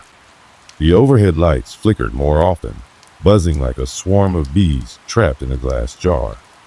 The hum of the fluorescent lights above was no longer a comforting background noise, but a constant reminder that something was off. The silence in the garage was thick, oppressive, and every creak or distant thud echoed off the walls, making me jump at every small noise. I began to notice things I hadn't before, details that felt insignificant on their own, but when pieced together, painted a picture I wasn't sure I wanted to see. One night, as I parked my car, I noticed the elevator was unusually quiet. Usually, I could hear it in the distance, its doors sliding open and closed, the faint sound of someone stepping inside. But tonight, there was nothing. The elevator was eerily still, as though it had been abandoned. It was a small thing, but it unsettled me. The hairs on the back of my neck stood up as I walked toward it, my footsteps sounding too loud against the cold concrete. I pressed the button, but nothing happened. I pressed it again, and still no response. A faint smell, sour and musty, like old paper and damp wood, seemed to linger in the air around the elevator. It made me hesitate, but after a moment of hesitation, I took the stairs instead. The feeling that I wasn't alone in the garage had started to creep into my mind again. and I didn't want to wait around to see if something or someone would show up. But it wasn't just the elevator that had changed. The parking spaces themselves felt different. The spots closest to the walls, which were always empty, now seemed to be occupied by cars that weren't there before. At least, not the night before. The vehicles were always parked in places I hadn't seen them earlier.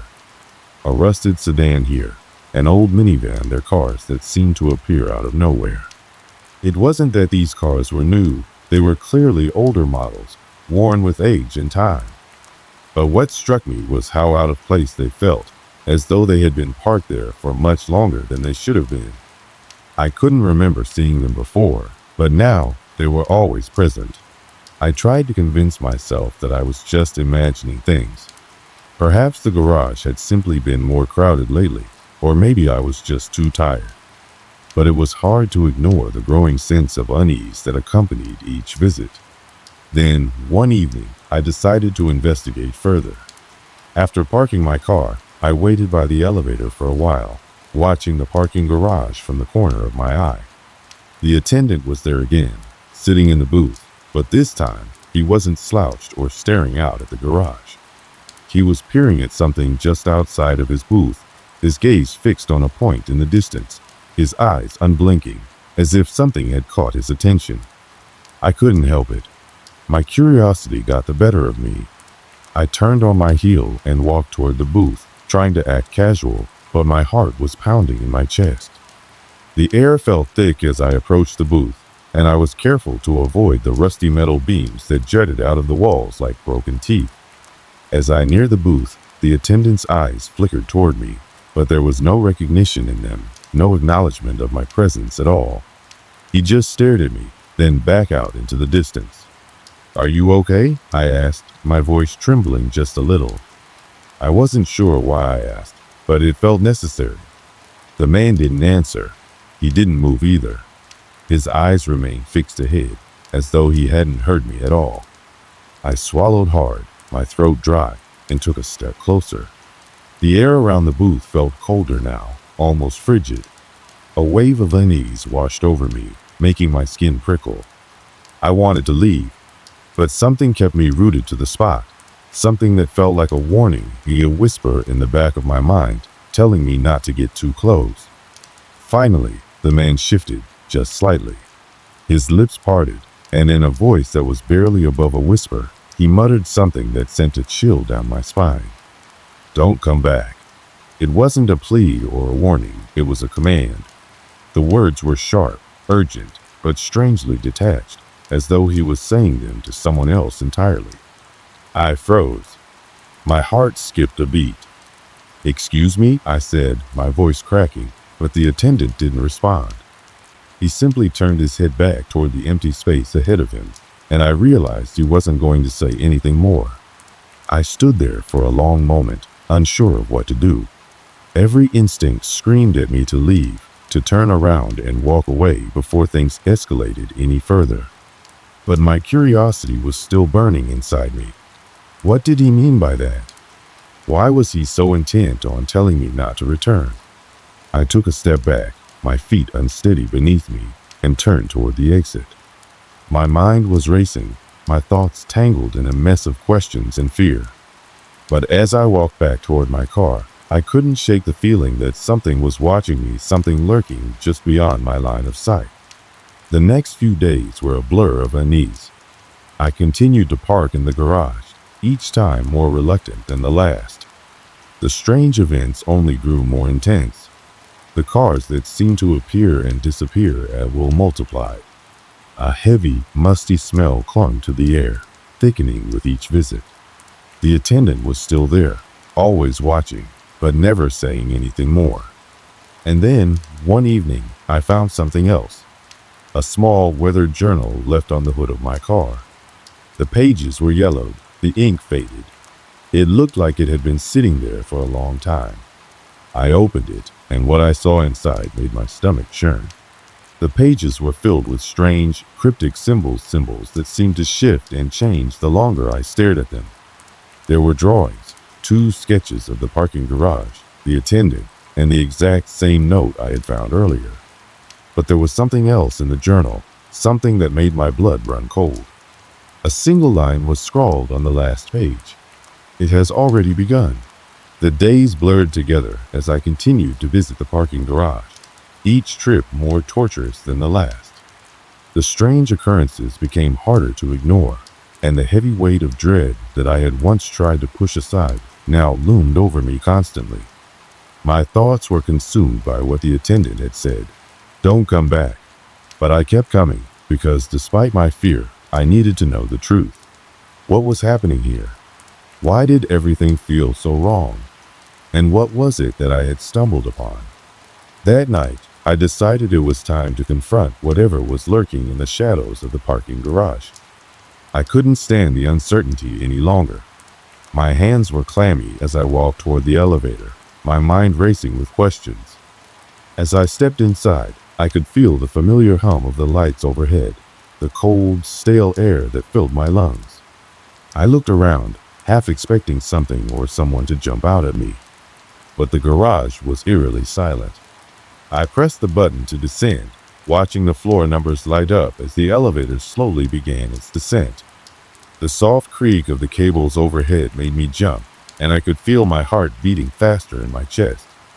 The walls seemed to close in on me as I descended, and with each passing floor, the air grew colder, heavier. When the elevator finally stopped, the doors slid open, revealing the empty expanse of the parking garage. The flickering lights cast long shadows that seemed to stretch endlessly across the concrete floor.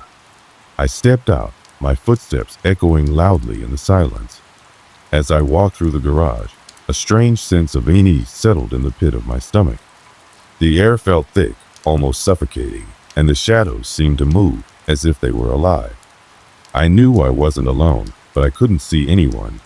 The only sound was the soft scrape of my shoes against the concrete, the occasional drip of water from a leaky pipe somewhere in the distance. I reached the familiar row of cars, the ones that had appeared out of nowhere over the past few days. There they were again, old, rusted vehicles that I was certain hadn't been there the night before. But now, they were parked even closer together, as if they were waiting for something. Or someone. I swallowed hard, trying to calm my racing heart. The garage seemed different tonight, more oppressive, as though the walls themselves were closing in. I moved closer to one of the cars, my fingers grazing the cold metal. The strange musty smell from the elevator was stronger now, filling my nostrils with a sickening scent that made my stomach churn.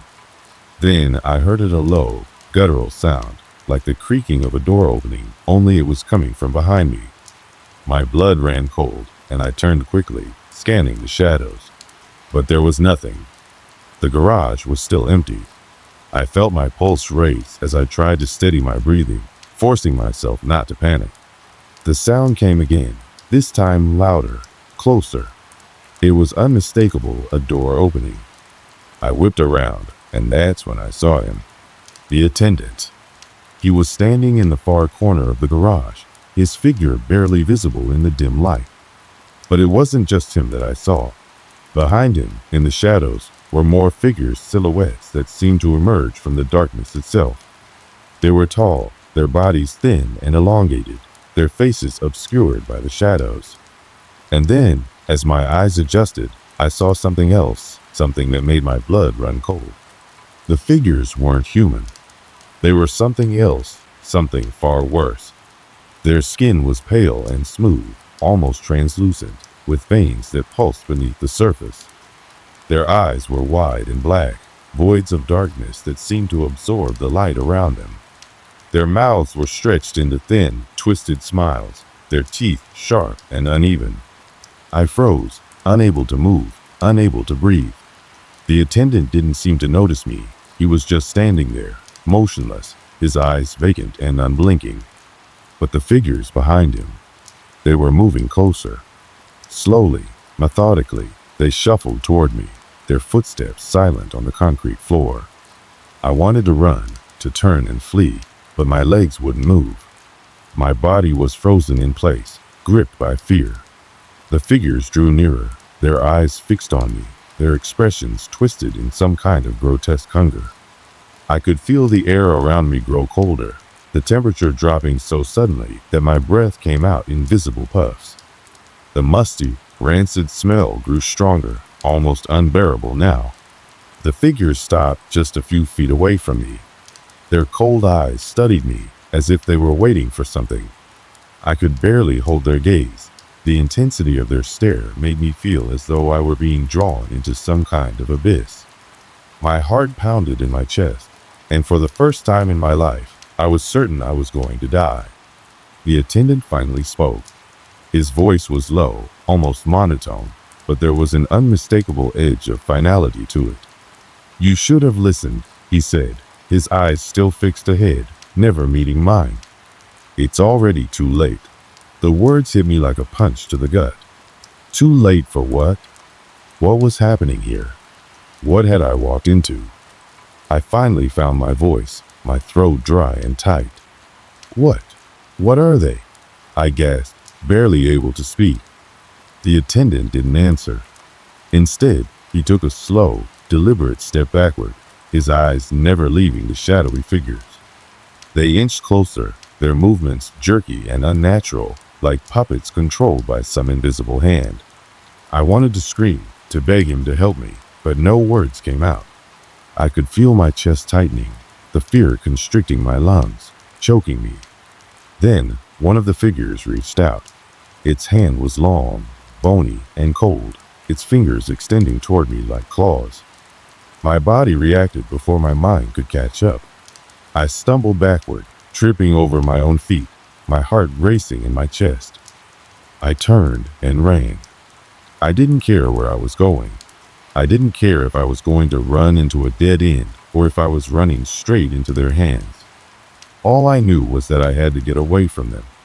I heard the shuffle of their footsteps behind me, gaining on me with every step. My breath was ragged, my mind a blur of panic. The air was thick, suffocating, and the only sound I could hear was the pounding of my own heart, echoing in my ears. As I rounded the corner, I caught sight of the elevator at the far end of the garage. It felt like the only escape, my only chance to get out alive. I ran toward it, my legs burning, my breath coming in shallow gasps. The doors were just about to close when I reached them. I slammed my hand against the button to open them, and to my relief, they slid open. I stumbled inside, pressing the button to go up, my hands shaking as I clung to the railing. The doors closed, and the elevator shot upwards, leaving the parking garage and whatever was waiting for me far behind. I leaned against the wall, gasping for air, my body trembling. I had barely escaped. I didn't know what had just happened, but I knew one thing for certain. I would never set foot in that garage again. The elevator ride was a blur of motion and fear. My hands were still shaking, my body a wreck of adrenaline. As the elevator ascended, I could feel the panic receding, but the questions only grew louder in my mind. What had just happened? What were those things in the garage? Why had the attendant warned me to stay away? Was I the only one who had seen them? Was I losing my mind? When the elevator finally reached the top floor and the doors opened, I stumbled out, blinking against the harsh light of the lobby. The familiar hum of the garage was replaced by the quiet buzz of fluorescent lights overhead. And for a moment, I could almost convince myself that it was all just some terrible dream. I had escaped. I was safe. But the feeling didn't last. I walked to the exit, my footsteps heavy against the tiled floor, and paused at the door, my hand hovering over the handle. What if it wasn't over? What if the things I had seen in the garage weren't just a one-time occurrence? What if I had just escaped the clutches of something far worse? I didn't know the answers. I didn't even know where to begin looking for them. But I knew one thing. I couldn't let it go. Something about the way the attendant had spoken, the way he had acted, told me there was more to this than I could understand. What had he meant by, "It's too late"? I forced myself to push the thoughts away as I stepped out into the street. The night air was cold and fresh, a stark contrast to the oppressive, musty atmosphere of the garage. I took a deep breath, filling my lungs with the cool air, and started walking. My phone buzzed in my pocket, and I nearly jumped out of my skin.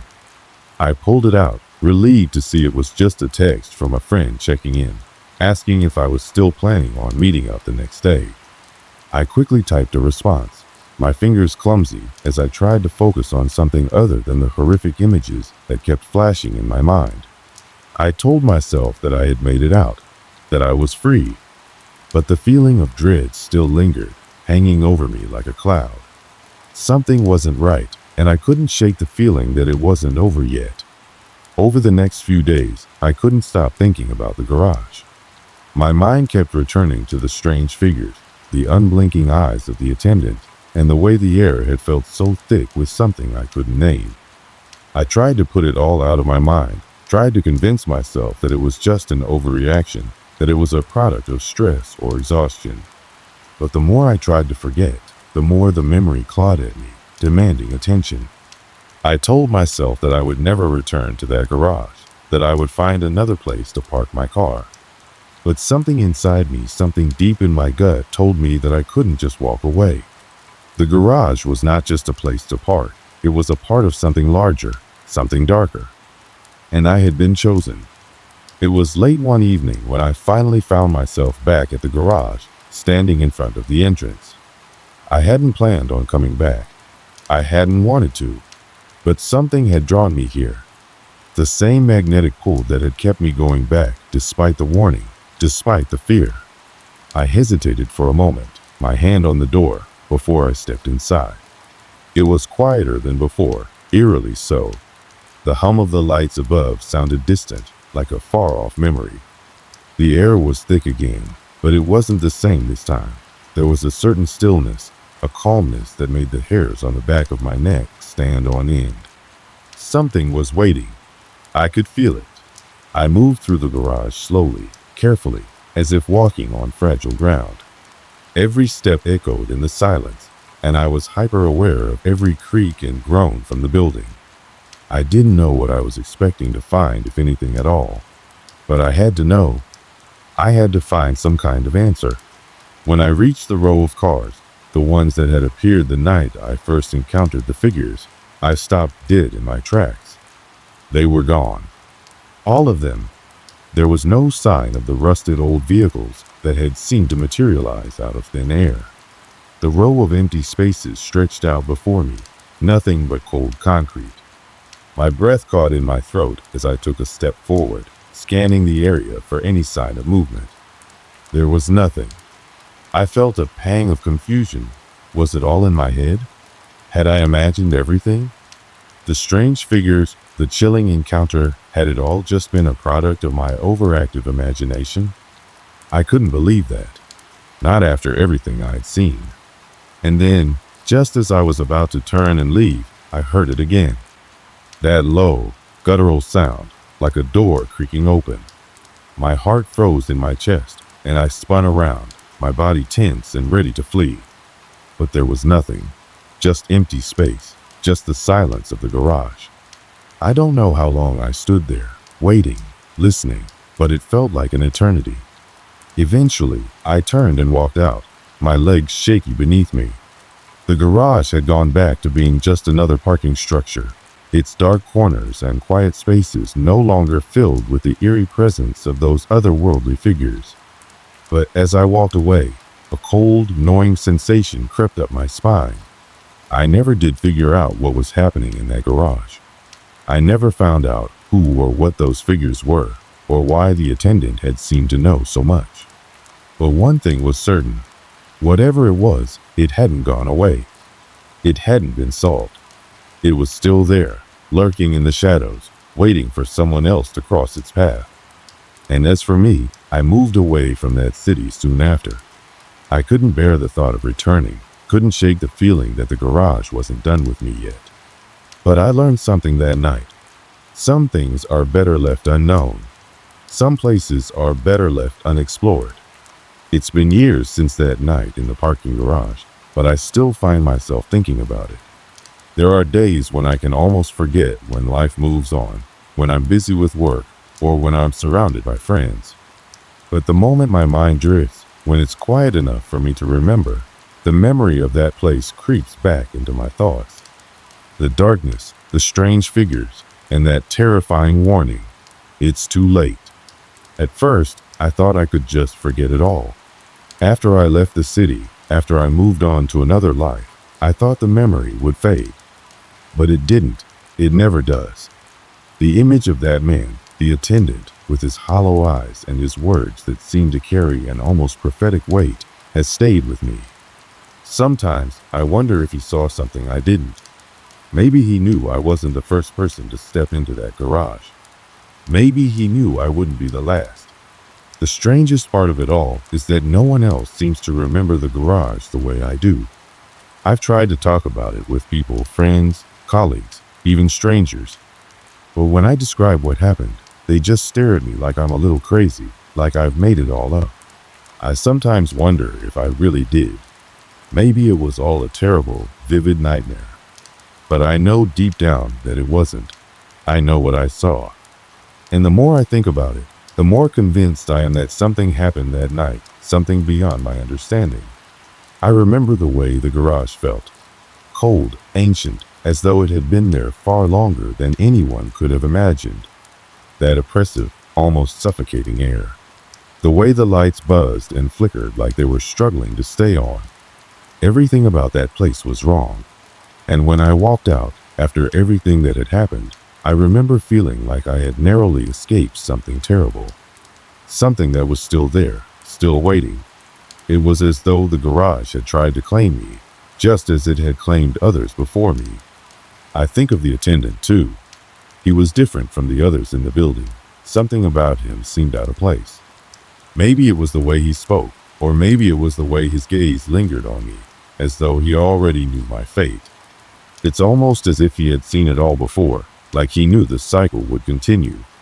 Maybe he was trying to help, or maybe he was just resigned to his own fate, having been trapped in the same never-ending loop. I left that city hoping to forget, hoping to escape whatever I had encountered. But that was foolish. You can't run from something like that. It follows you. It lingers in your mind, twisting everything you thought you knew about the world. And yet, I can't shake the feeling that I haven't escaped. There are times when I'm walking down the street or driving through the city, and I'll catch a glimpse of a parking garage, just a glimpse, and the hairs on the back of my neck stand up. I don't know what it is, but something about those places. They look different now. Like I know too much, like I've crossed a threshold that can't be undone.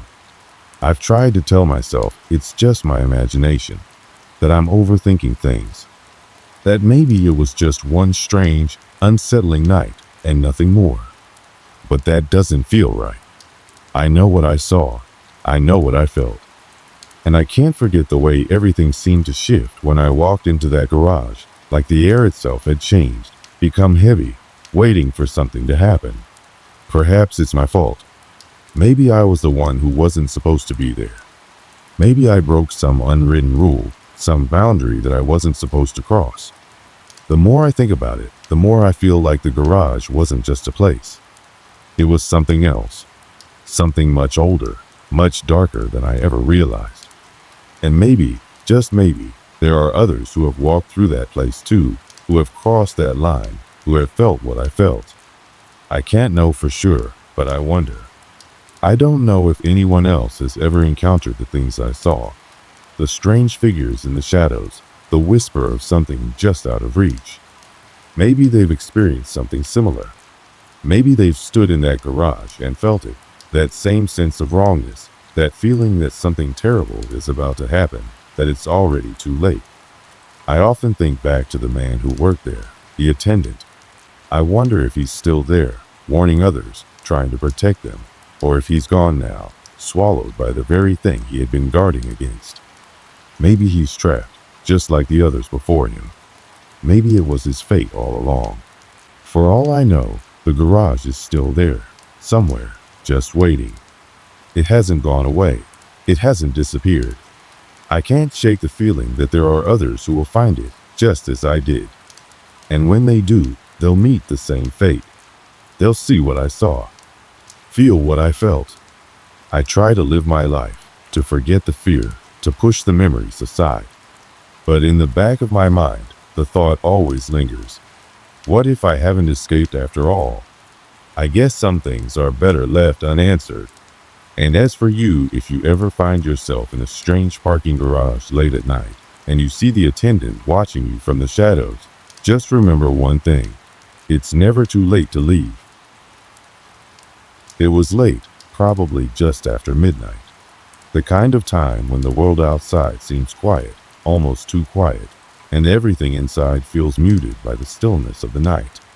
I had been working late too late, really trying to catch up on some tasks that had piled up throughout the week.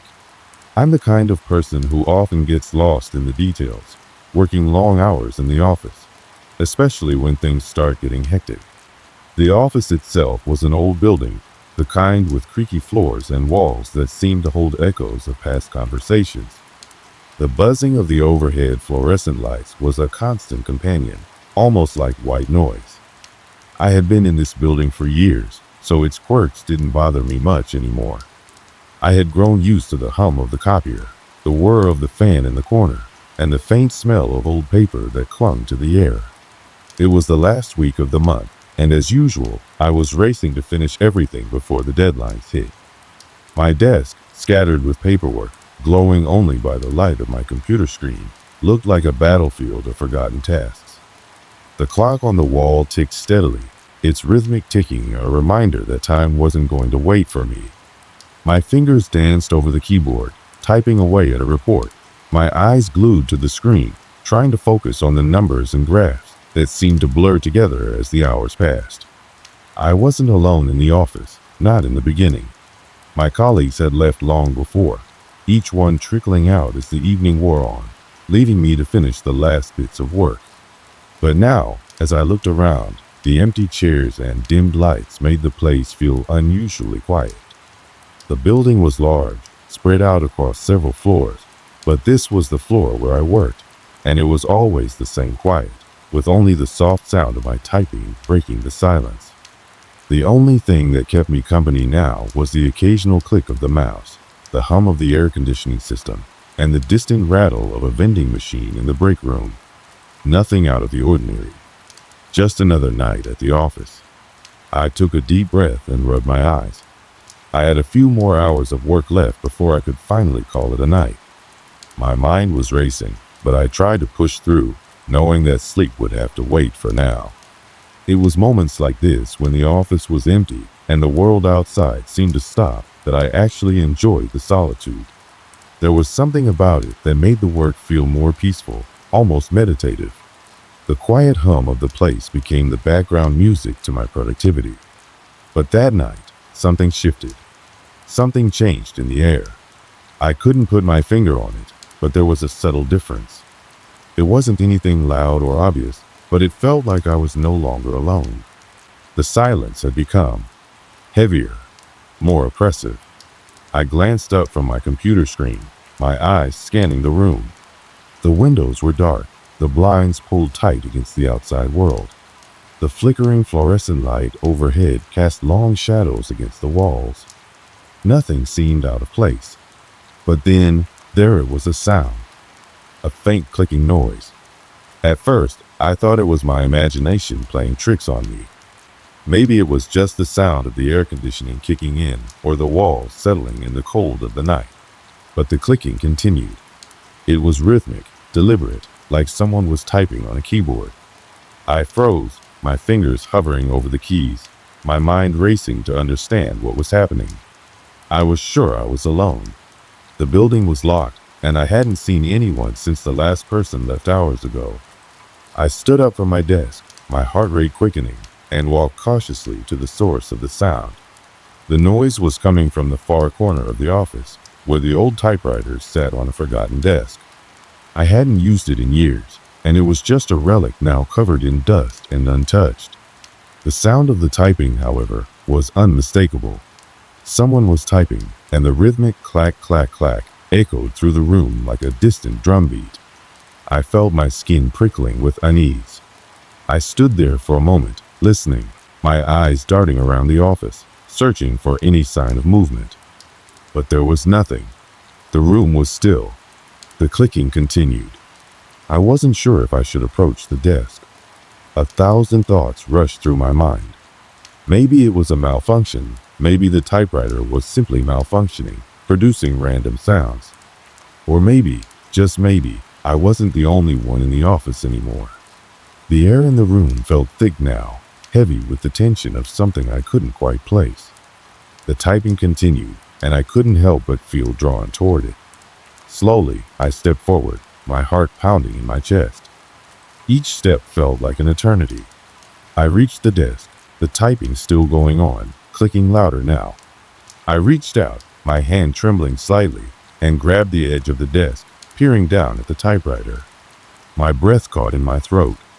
It wasn't the typewriter. The sound wasn't coming from the machine at all. It was coming from the computer on the desk next to it, the one that had been idle just moments ago. The screen flickered, and the keys were moving on their own. I took a step back, my mind racing to process what was happening. The typing didn't stop. It was as if something or someone was writing on that computer. But I was the only one in the office. And yet, there was no denying what I was seeing. The keys were moving, pressing down as if being typed by invisible fingers. My pulse quickened. My first instinct was to turn and run, to escape this strange and unnerving phenomenon. But something kept me rooted to the spot. Maybe it was the sheer disbelief of what I was witnessing. I couldn't tear my eyes away. Then, the typing stopped. The silence returned, but it wasn't the same as before. This silence felt different, more oppressive, like a weight in the room that hadn't been there earlier. I looked around the office once more, half expecting someone to appear from the shadows to explain the strange event away. But there was nothing. Just the empty office, just the silence. And yet, something had changed. I didn't feel alone anymore. I felt watched. And that's when I realized something else. I wasn't sure if I could leave the office now. The events that followed would be the beginning of something much darker than I could have ever imagined. But for now, I was trapped in the stillness, with nothing but the strange feeling of being watched, and the echo of that eerie typing still lingering in my mind. The silence in the office was overwhelming. It wasn't just the lack of voices, but a deeper kind of quiet that clung to the walls and the corners of the room. My fingers gripped the edge of the desk as I tried to make sense of what had just happened. I looked at the computer screen, which had gone completely still after the typing had stopped. The keys no longer moved. The eerie clicking had vanished, leaving only the hum of the overhead lights and the faint whir of the ventilation system. I stepped back from the desk slowly, my feet dragging across the old carpet. My heart was still pounding in my chest, the adrenaline pumping through my veins as if I were preparing for a fight or flight. I had no idea what I had just witnessed, but one thing was certain. It was not something I could explain away easily. I looked around the room again, trying to spot anything out of place. Everything seemed exactly as it had before. The empty chairs, the scattered papers, the dim lights, it was all the same. But the air felt different. It felt heavier. I forced myself to calm down. There had to be a logical explanation. Maybe the computer had malfunctioned, or perhaps a draft had caused the typewriter to make the clicking sound. I tried to convince myself that it was just a weird coincidence, something that could be easily dismissed. But the fact that I had been the only one in the office, and the fact that the sound had come from a machine that I hadn't even been using, was unsettling, to say the least. I hesitated for a moment, then sat back down at my desk. My fingers hovered over the keyboard, but I couldn't bring myself to type. Instead, I stared at the screen, watching the cursor blink in the empty document. The quiet seemed to stretch on forever, and I could feel my thoughts starting to spiral. Maybe I was just overworked, too tired. I'd been pushing myself harder than usual lately, trying to finish everything before the weekend. That could explain the weird feeling in my chest, the way my heart was still beating too fast. But then, it happened again. At first, it was just a faint noise, almost like a tap. I didn't immediately recognize it as the typing from before, but as I listened, it became clearer. The same rhythmic clicking, the same deliberate pace. It was faint, almost like it was coming from another room, but I knew better. It was coming from the same direction right behind me, from the desk with the computer. I froze. My breath caught in my throat, and for a moment, I couldn't move. I turned my head slowly, not wanting to acknowledge what I already knew. The computer screen was glowing softly in the darkness, the keys now moving again. But this time, it was different. The typing wasn't random. It was focused, deliberate. Whoever or whatever was typing knew exactly what they were doing. My hands shook as I reached for my phone, hoping for some kind of connection to the outside world. Maybe I could call someone, anyone, to tell them what was happening. But my phone was dead. I hadn't even noticed when it had lost power, and now it was just another dead weight in my hands. I tried to breathe through the panic rising in my chest, but it wasn't helping. I was alone, completely alone. And the more I thought about it, the more the situation seemed impossible. What was going on? The typing continued. It wasn't like someone was typing normally. There was something wrong about it. It was mechanical, methodical, as if the person at the other end of the keys wasn't even human. Each tap of the key was louder than the last, echoing off the walls of the empty room. I couldn't explain it, but I could feel it. It wasn't right. There was something about the way the keys struck the surface that felt unnatural, like the pressure was coming from somewhere else, somewhere not entirely real. I stood up, heart racing, and turned to the desk. This time, I didn't hesitate. I had to see it for myself. I had to know what was happening. My feet felt heavy as I walked toward the desk, but the closer I got, the louder the typing became, until it felt like the sound was vibrating through my bones. The screen flickered, and the typing stopped. I stood there for a moment, staring at the screen. It was blank again. The cursor blinked at me mockingly, as though daring me to make sense of what had just happened. But I couldn't. I didn't know what I had seen, and I certainly didn't know how to explain it. I glanced around the office one more time, half expecting someone to pop out from behind the curtains or from one of the office cubicles. But there was no one. I looked at the clock. It was almost 1 a.m. The time felt off, like the hours had warped while I was distracted by the sound. I shook my head and took a deep breath, trying to regain some semblance of control. It had to be some kind of malfunction. Maybe the air conditioning or the wiring in the office was playing tricks on me. I tried to convince myself that the office wasn't haunted, that there was no way anything supernatural could explain what was happening. But even as I tried to reason with myself, the sound returned. Softly at first, a tap, then a few more, and soon the familiar rhythm of typing began again. This time, however, I didn't need to check the desk. I knew what was happening, and I wasn't sure I wanted to see it again. I couldn't explain it. It felt wrong. There was something about it that was more than just a glitch or malfunction. I turned away from the desk, my mind racing to find a logical explanation. My heart was pounding in my chest, and I could feel the cold sweat forming on the back of my neck. What was going on? Was I losing my mind? The typing stopped again. The room fell silent once more. But this time, it was different. The silence wasn't the same as before. It wasn't comforting. It wasn't peaceful. It felt heavy, like something was hanging in the air, waiting. I glanced back toward the desk, almost afraid to look. But I had to know. I had to see it for myself. I turned back slowly, my body tense with fear. The computer was still on, the screen glowing softly. The keys had stopped moving, but the sound of typing was still echoing in my mind. It was like a faint whisper at the edges of my hearing, like the memory of something that had just happened, but wasn't quite real. I took another step forward, my hands trembling as I reached for the mouse to wake the screen up again.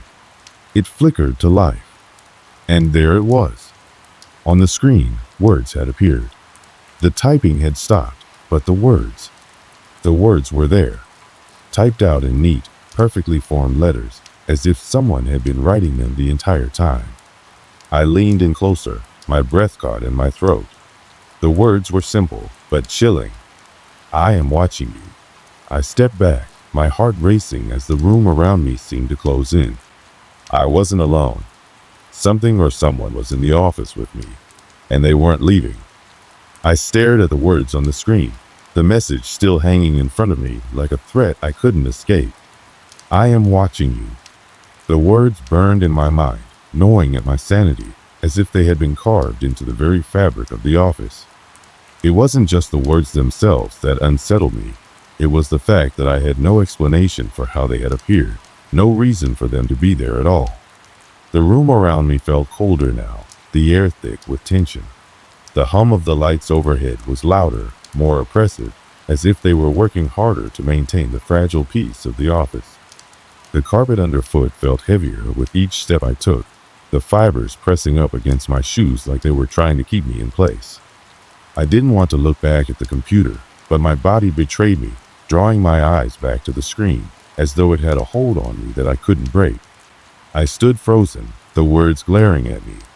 It felt like the message was alive, watching me, waiting for me to do something, anything.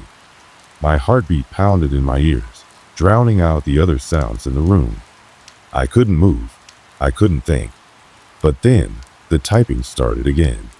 Soft at first, the faintest sound of keys clicking in the darkness. The rhythm was steady, deliberate. I could feel the pressure of it building, the anticipation in the air thickening like fog. It wasn't like the typing before, when I had been unsure of whether I had heard it at all. No, this was real. It was happening, and it was happening right behind me. I spun around, heart racing, my eyes darting to the desk. The keys were moving again, but there was no one there. No fingers pressing down on the keys, no hands hovering above the keyboard. Just the sound of typing, punctuated by the occasional click of a key being struck. I had to know what was going on. I had to figure out what this was before it drove me mad. The room felt suffocating now, the air thick with the weight of something unseen, pressing in on me from all sides. My mind raced, searching for some logical explanation. Was it a prank?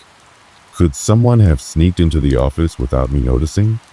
Maybe it was a malfunction, some glitch in the system that was making it look like the computer was typing on its own. But deep down, I knew that wasn't the case. This was something else. Something darker. I took a few hesitant steps toward the desk, my shoes barely making a sound on the floor. The typing continued, growing louder as I approached. It was as if the machine was aware of my every move, responding to me, drawing me closer. I reached the desk and stared at the screen, my eyes glued to the words that now filled the page. There was no mistaking it. The message had grown longer. I am watching you. You are not alone. They are here. I recoiled, the blood draining from my face. The words seemed to burn into my retinas, each one sharper, more deliberate than the last. A cold chill swept over me, and I turned, scanning the office again for any sign of movement, any indication that someone else was there. But there was nothing. The empty chairs, the abandoned paperwork, the dark corners of the office. All still, all silent. I could feel my breath catching in my throat as I slowly backed away from the desk, my hand trembling as I reached for my phone again. But it was still dead. I tried to steady my shaking hands, but it was useless. The unease, the fear, it was choking me. I needed to leave. I needed to get out of there. But just as I reached for the door, I heard something. A faint whispering sound, like paper rustling in the wind.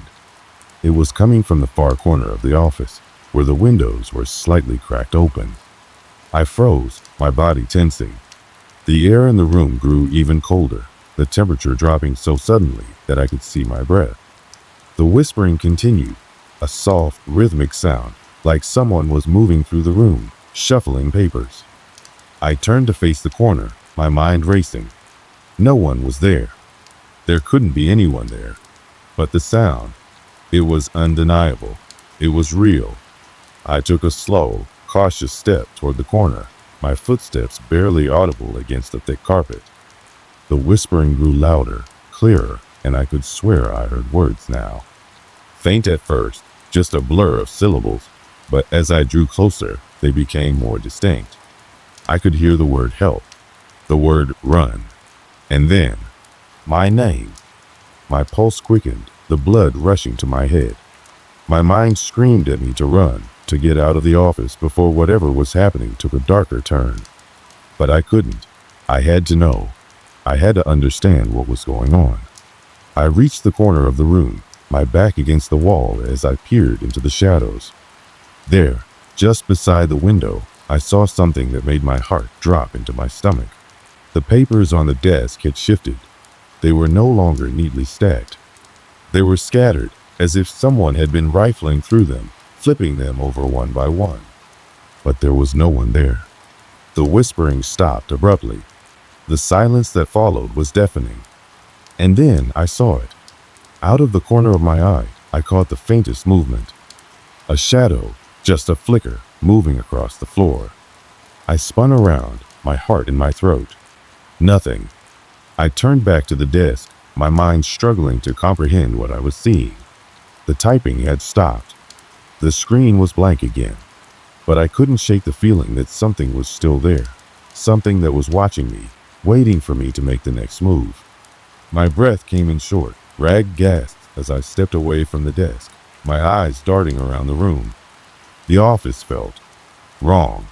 The air was thick with unease, as if something had taken root here, something ancient and powerful, and it was not about to let me leave.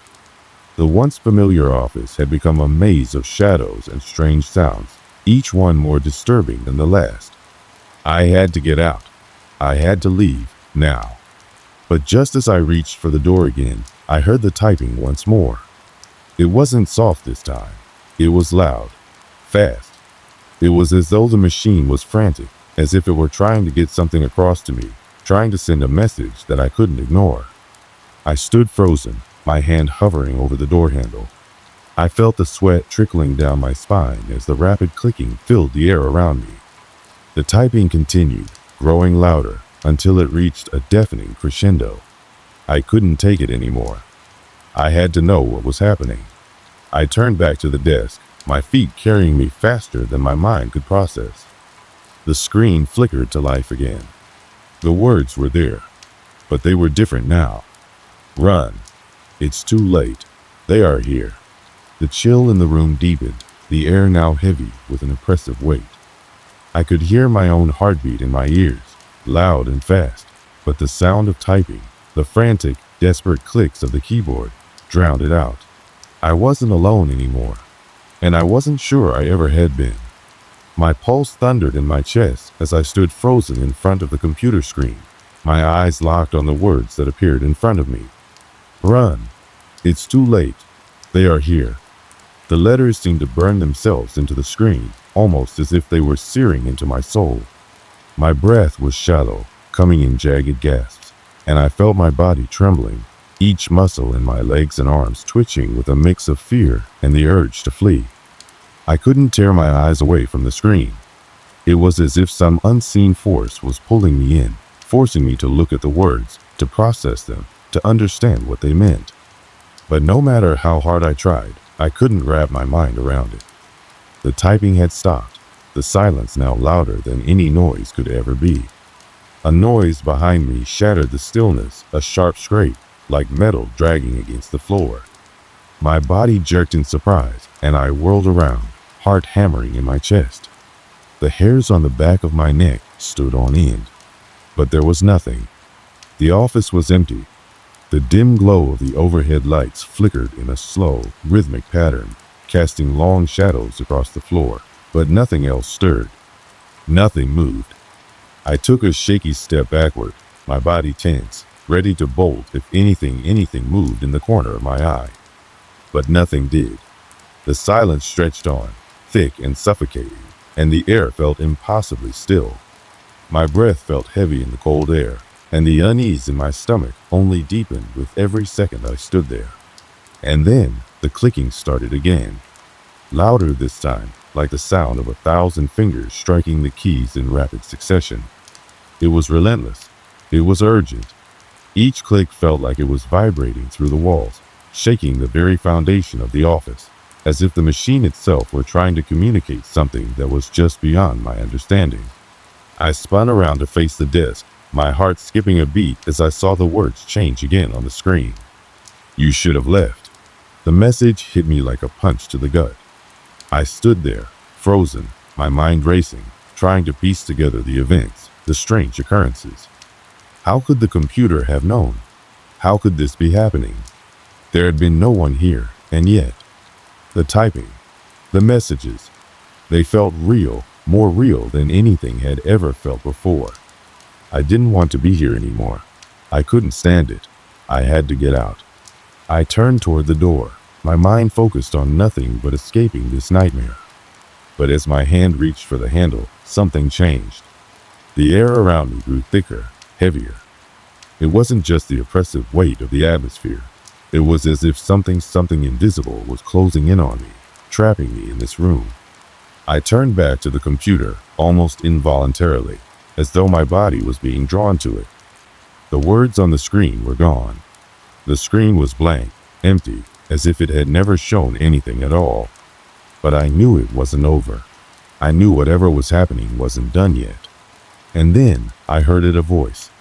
A low whisper, like the sound of paper being rustled in the dark, but clearer now and unmistakable. "You shouldn't have stayed." I felt the blood drain from my face as the words seemed to echo in my ears. The voice, cold and dark, had come from behind me. Slowly, carefully, I turned around, my breath coming out in ragged bursts, my hands shaking uncontrollably. I couldn't bring myself to face what might be there, but I had no choice. As my eyes scanned the darkened corner of the room, I saw it, a figure tall, shadowy, and almost human, lurking just at the edge of the office, barely visible in the dim light. It was standing still, watching me, its presence suffocating. I couldn't see its face. It was just a silhouette, but the air around it seemed to bend, warping with an unnatural energy. I could feel its gaze on me, even if I couldn't see its eyes. My body went cold. Every instinct screamed at me to run, to flee this place, but my feet were rooted to the floor. I was frozen, unable to move, unable to breathe.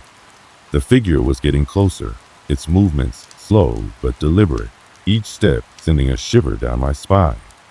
"You shouldn't have stayed," the voice repeated, now closer, like a whisper directly in my ear. I spun around, but the room was empty.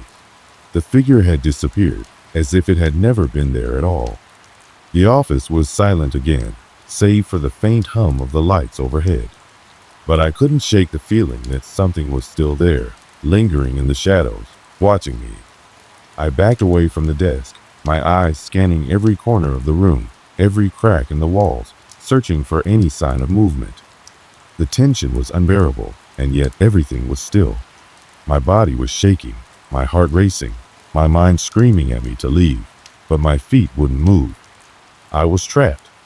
And then I heard a sharp, jarring sound like something falling.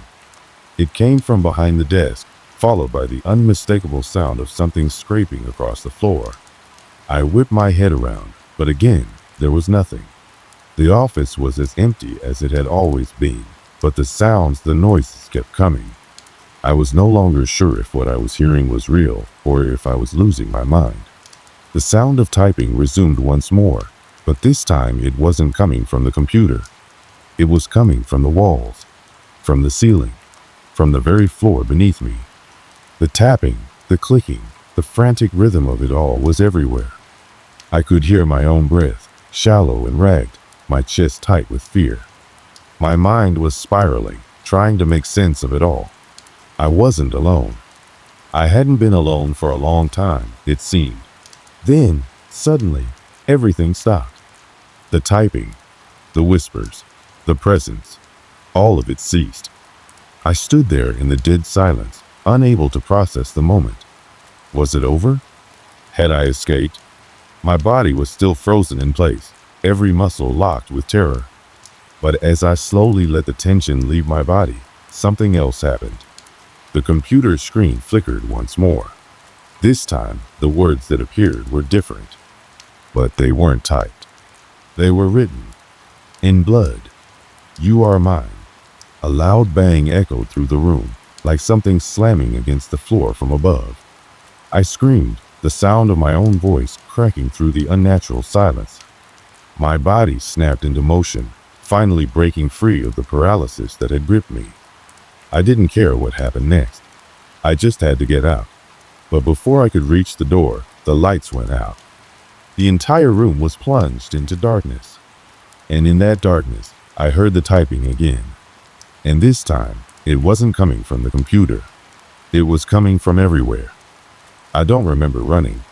One moment, I was standing frozen in the dark, paralyzed by the sounds of relentless typing filling the room. And the next, I was sprinting fleeing through the office. My feet slammed against the cold floor, my breath coming in ragged gasps as I pushed past desks, chairs, anything in my way. The walls seemed to close in, the darkness pressing against me, like something was chasing me, though I couldn't see anything. My heart pounded in my chest, and every instinct told me that if I didn't escape now, I would never get the chance again. I reached the door, my trembling hand fumbling for the handle. My body screamed for me to hurry, but when I turned the knob, it was locked. Panic surged through me. I yanked at it, pulling harder, desperately trying to force it open. But no matter how much I struggled, the door wouldn't budge. It was as if the office itself had turned against me, trapping me inside. Then I heard it, the faintest whisper, as though something or someone was right behind me. I turned, and my stomach twisted into knots. The figure was there again, standing in the same spot by the desk, its shadowy form looming, no longer just a silhouette, but something more defined, something more real. Its presence filled the room with an oppressive weight. My body froze again, and for a split second, I wasn't sure if I was truly seeing it or if my mind had finally cracked under the pressure. But it wasn't the figure that made my heart stop. It was the words that followed. "You can't leave." The voice wasn't coming from the shadows, but from inside my own head. It was an invasive thought, one that felt alien, as if something was controlling my very thoughts. My legs gave out beneath me, and I fell to my knees, gasping for air. The room was spinning, and I had to fight the overwhelming urge to scream, to give in to the panic that was gnawing at my mind. I couldn't understand what was happening, couldn't make sense of anything. All I knew was that I had to escape. That somehow I had to escape. I scrambled to my feet, my hands slick with sweat as I tried to steady myself. There was no time to think. No time to wonder what the figure wanted, why it was there, or why this was happening to me. I had to get out of the office. There had to be an answer somewhere, a way to break free from whatever this was. I turned to the window, the one window that had always given me a sliver of hope during the long hours spent in the office. The glass was tinted dark, but the world outside was still visible. I ran to it, throwing open the blinds, and what I saw sent a shockwave of terror through my entire body. The street below, the one I could always see clearly from here, was empty. Completely empty. There were no cars, no people, not a single movement. It was as if the world had disappeared. But more than that, the sky was wrong. It wasn't just dark, it was unnatural, as though it had been painted over with a black that seemed too deep, too void-like to be real. It felt like something was suffocating the world outside, just as it was suffocating me in here. I stumbled back from the window, disoriented, my mind racing. What was happening? What was this place? The air in the office seemed to grow even heavier, more suffocating. I could barely breathe, as if the walls themselves were pressing in on me.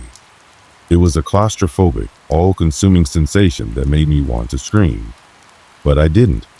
Instead, I forced myself to focus. I had to think clearly. The answer came to me in a flash, like a distant memory clawing its way into the present. The old stories, the ones I had dismissed as mere superstition. The rumors about the office building, the strange occurrences, the way people had vanished without a trace over the years. No one had ever truly understood why, but now I knew. Whatever was happening here was tied to something dark, something ancient that had taken root in the very foundation of this place. The typing began again, more frantic this time, like the machine was begging for attention. My gaze snapped toward the desk where the computer had been, but it was gone. The desk was bare now, the chair tipped over in an odd way, as though someone or something had been here before me. The screen had returned to its blank state, its emptiness mocking me. I felt a chill crawl up my spine, the sound of typing filling my ears again, but now it was joined by something else. Something that made the hairs on the back of my neck stand up. A voice! Not the voice from before, a different one. A low, guttural sound that echoed through the room, reverberating off the walls. It was incomprehensible, a language I didn't understand. But it wasn't just the sound of the words, it was the feeling of them. It was as if they were carving into my very soul, breaking down everything I had ever believed to be true. It's too late for you, the voice seemed to say, though I could never be sure. My knees gave out again, but this time I didn't fight it. I fell to the ground, my body trembling violently. I knew what I had to do now. I had to get out. But the door, the one I had tried so desperately to open, was still locked. It felt like there was no way out of this nightmare. I looked around the office again, my mind desperately trying to process everything that was happening. There had to be a way. There had to be something. And then I saw it. The fire exit door at the far end of the room.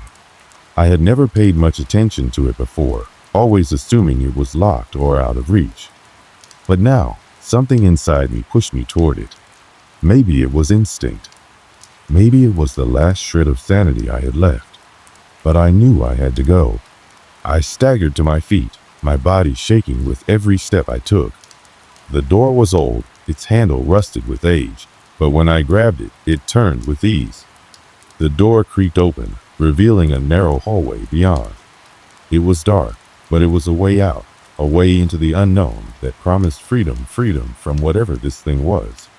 I didn't look back. I couldn't. I ran down the hallway, my feet pounding against the old wood floors, my breath coming in desperate gasps. The door at the end of the hall loomed ahead, its outline faint but visible in the dim light. And when I reached it, I didn't hesitate. I pushed it open, the cool night air greeting me like a wave. I stepped outside into the quiet street, the sounds of the world returning to me.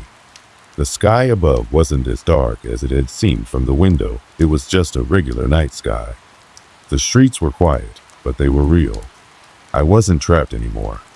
I stood there, breathing in the cool night air, my mind spinning. But even as the immediate danger passed, the question lingered in the back of my mind. Was it truly over? I didn't know. But for the first time in what felt like forever, I wasn't alone. I was free. The night air felt sharper now, crisp with the bite of the early morning chill. My body was exhausted, my legs aching from the frantic escape, my mind still reeling from the chaos of the past few hours. But in the cool quiet of the street, I could finally breathe. I could feel the weight of the night lift just a little, as though the air itself was beginning to ease the tension in my chest. Yet, even as I stood there, the darkness of the office building behind me, I couldn't shake the sense that something was not quite right. I had escaped, yes, but in the deepest corner of my mind, the same question gnawed at me. What had I truly escaped from? As I stood there, bathed in the glow of the streetlights, I tried to make sense of everything. I had spent so many late nights in that office. The hours had always felt long, but they had been comfortable in their own way. The hum of the fluorescent lights, the tapping of keys, the occasional phone caller had all been part of the rhythm of the place. And yet, somewhere between the monotony of my daily routine and the strange events that had unfolded in that room, everything had changed. The office, the place I had once thought of as a second home, had turned into something else entirely. Something unnatural. The more I thought about it, the clearer it became to me that what I had experienced that night wasn't just an isolated incident. There were too many unanswered questions, too many strange occurrences that couldn't be explained by anything I knew. The typing, the locked door, the voice in my head, the figure in the shadows. It was all connected in a way that didn't make sense, a puzzle I had only scratched the surface of. I thought back to the years I had worked in that building. The rumors I had dismissed as superstitions, the strange stories about people who had come and gone, some of whom had never been seen again. Some of them had left in the dead of night, just like I had, but unlike me, they never came back. I had always brushed those stories off as exaggerations or coincidence, but now I wasn't so sure. In that moment, I realized that the office wasn't just a building. It had become something more. A place where reality seemed to blur, where the line between the living and the dead, the seen and the unseen, was dangerously thin. And as I walked away from it, I couldn't help but wonder, what had been there before me? What had been waiting for me in the shadows, hiding in plain sight? I glanced back at the office building one last time. Its silhouette loomed against the sky, dark and imposing. The windows were all dark now, as though the building itself had fallen silent. But I knew better. I knew that the silence was an illusion. I knew that whatever force had been at work in that office hadn't gone away. It was still there, lingering in the walls, in the floorboards, in the very air. The hairs on the back of my neck stood on end as I turned away and began walking down the street. I had escaped, yes, but I knew that what had happened to me that night wasn't over. It wasn't over for me, and it wasn't over for the building. The thing in the office had made that clear. I had been chosen, or perhaps it had just been my turn. Either way, I knew that I couldn't forget. No matter how far I ran, no matter how many miles I put between myself and that place, the memory of what I had seen, what I had heard, would never fade. I couldn't escape the feeling that I had left something behind. That somehow, the office and whatever inhabited it had marked me a part of me, deep down, knew that I wasn't truly free.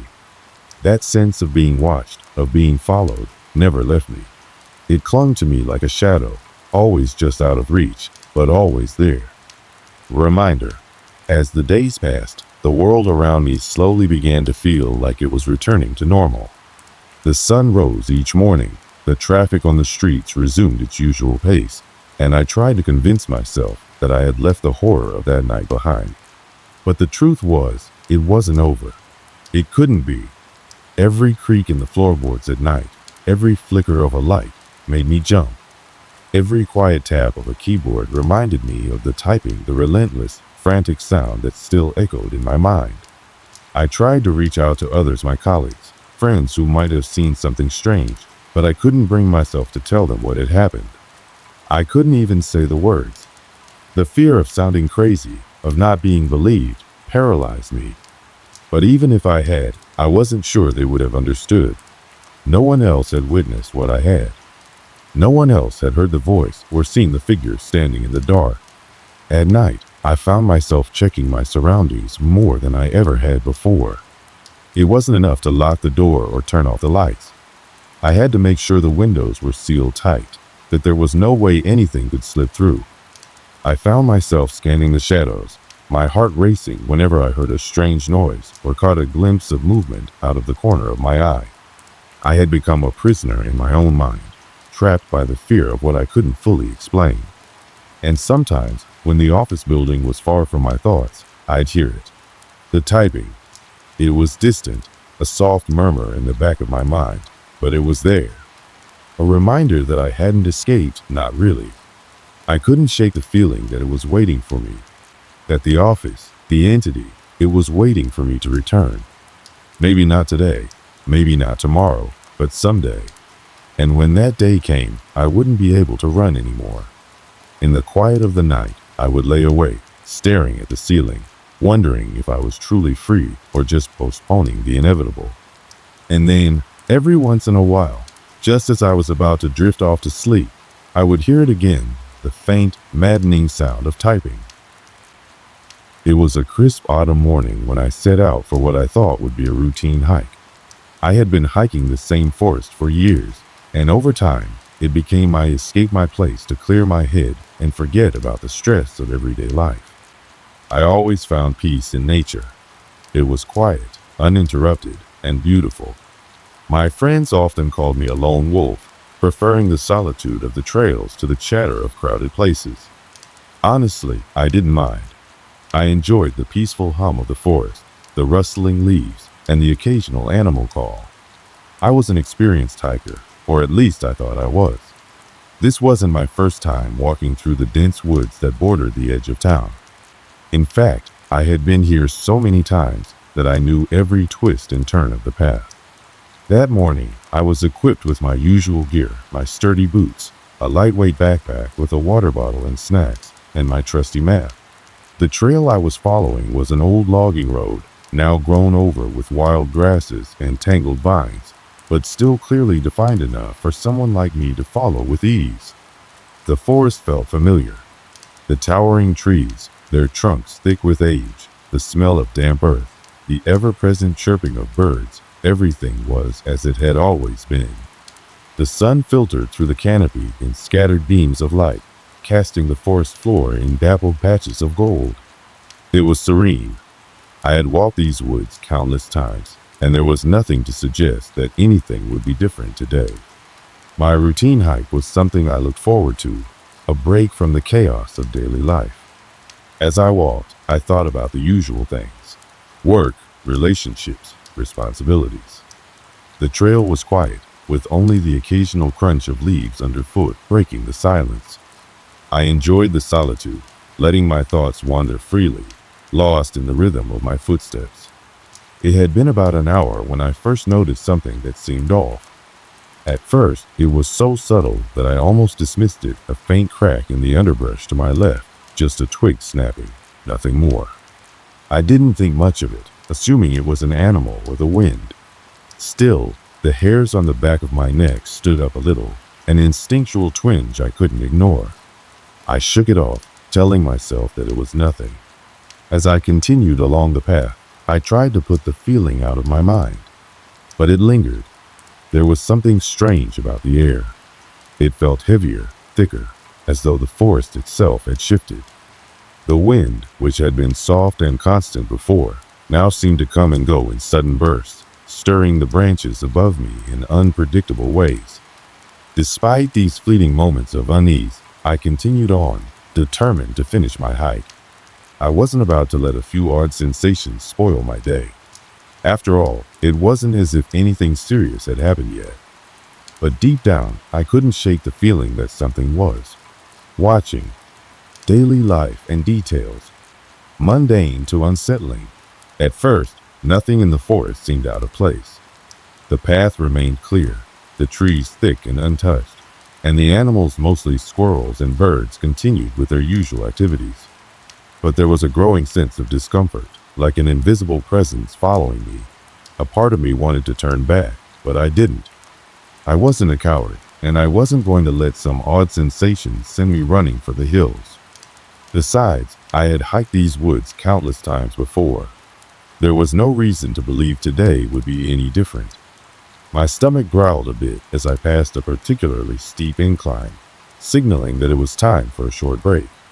I found a large rock off the trail and sat down to rest. I pulled out a small sandwich and sipped from my water bottle, allowing myself a few moments to enjoy the solitude. The air was cool but not uncomfortable, and the sounds of the forest filled the space around me. It was then that I noticed something that I couldn't quite explain: a strange mark on one of the nearby trees. I had hiked this route so many times before, and I was sure I had never seen this mark. It wasn't a natural scar from lightning or animal claws. It looked almost like a symbol, carved into the bark with precision. It wasn't deep, but it was very deliberate. I traced my fingers over the rough surface of the tree, my brow furrowing in confusion. I couldn't understand why I hadn't seen it before, or why it had appeared so suddenly. As I sat there, I couldn't help but feel that I wasn't alone. The hairs on the back of my neck prickled once more, and I could feel my heartbeat quicken.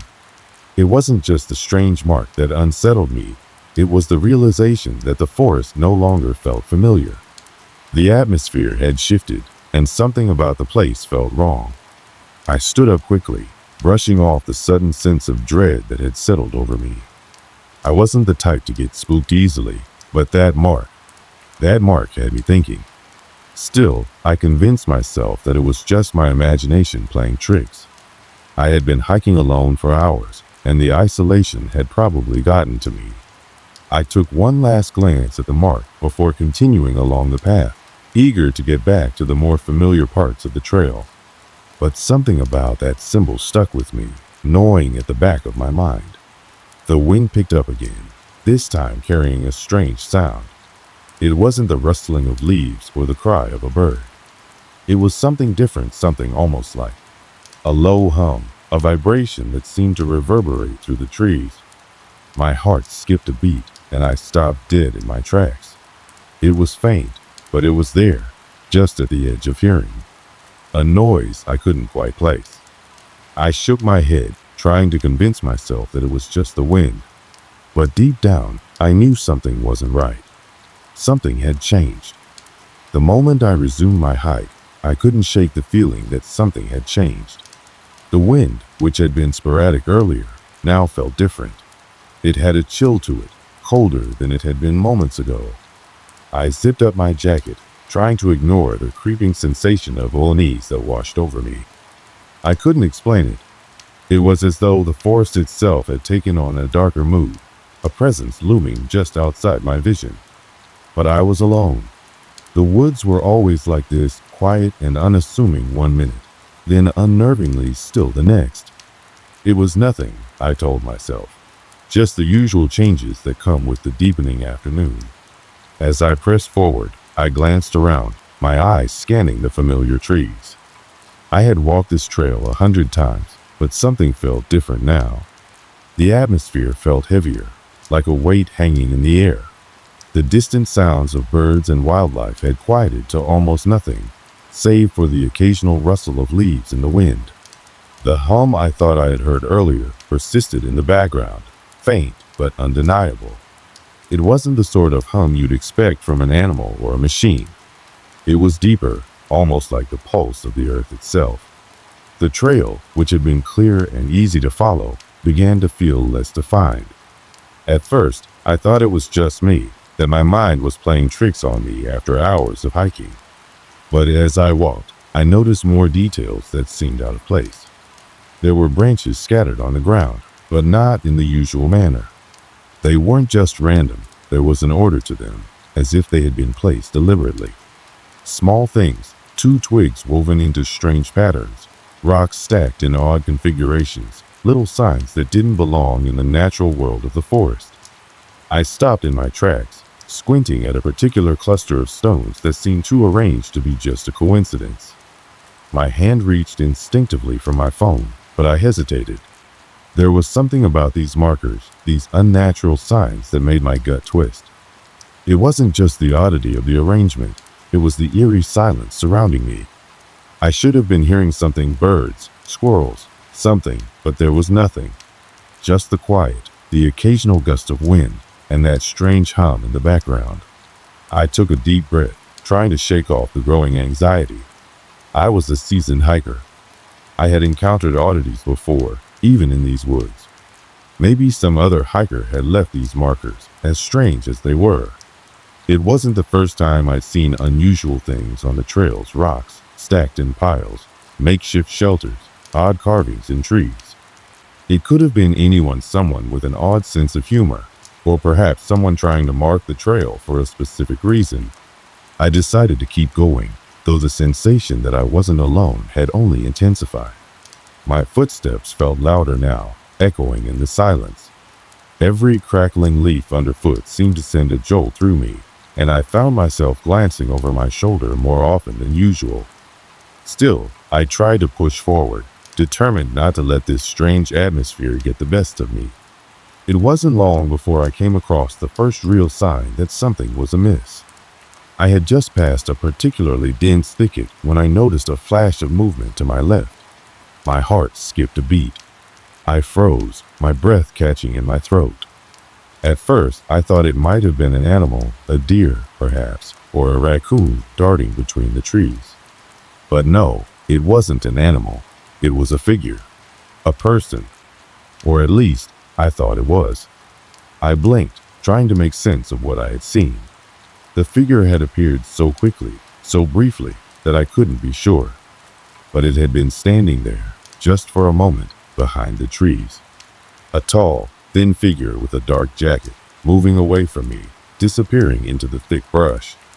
I couldn't see the person's face, but I knew I had seen something. And it wasn't normal. No one should have been out here. This was a remote trail, and there hadn't been any other hikers when I started out that morning. I stood motionless, my heart pounding in my chest. The sound of the wind in the trees seemed louder now, and the hum was growing stronger. I had no idea who or what I had seen, but the instinct in me screamed to leave, to turn back and go home. But I didn't. I couldn't explain why, but something held me there, rooted to the spot. The figure was gone. Just like that, it vanished into the undergrowth. I should have been scared, terrified, but I couldn't shake the feeling that there was more to this. More that I wasn't seeing. I took a step forward, my eyes scanning the area where the figure had disappeared. Nothing. Just trees. Just the trail winding ahead, the same as always. But I knew better than to ignore what I had just witnessed. I wasn't one to get scared easily, but there was something off about this entire situation. With a deep breath, I convinced myself that it was nothing more than an illusion, a trick of the light, or perhaps a figment of my overactive imagination. I had been out in the woods for hours, after all. I needed a break. So I decided to rest for a moment. I sat on a large rock, placing my backpack beside me, and pulled out my water bottle. My hand trembled slightly as I drank, the sensation of unease still lingering in my chest. I glanced around again, but everything looked normal. The forest was silent, too silent.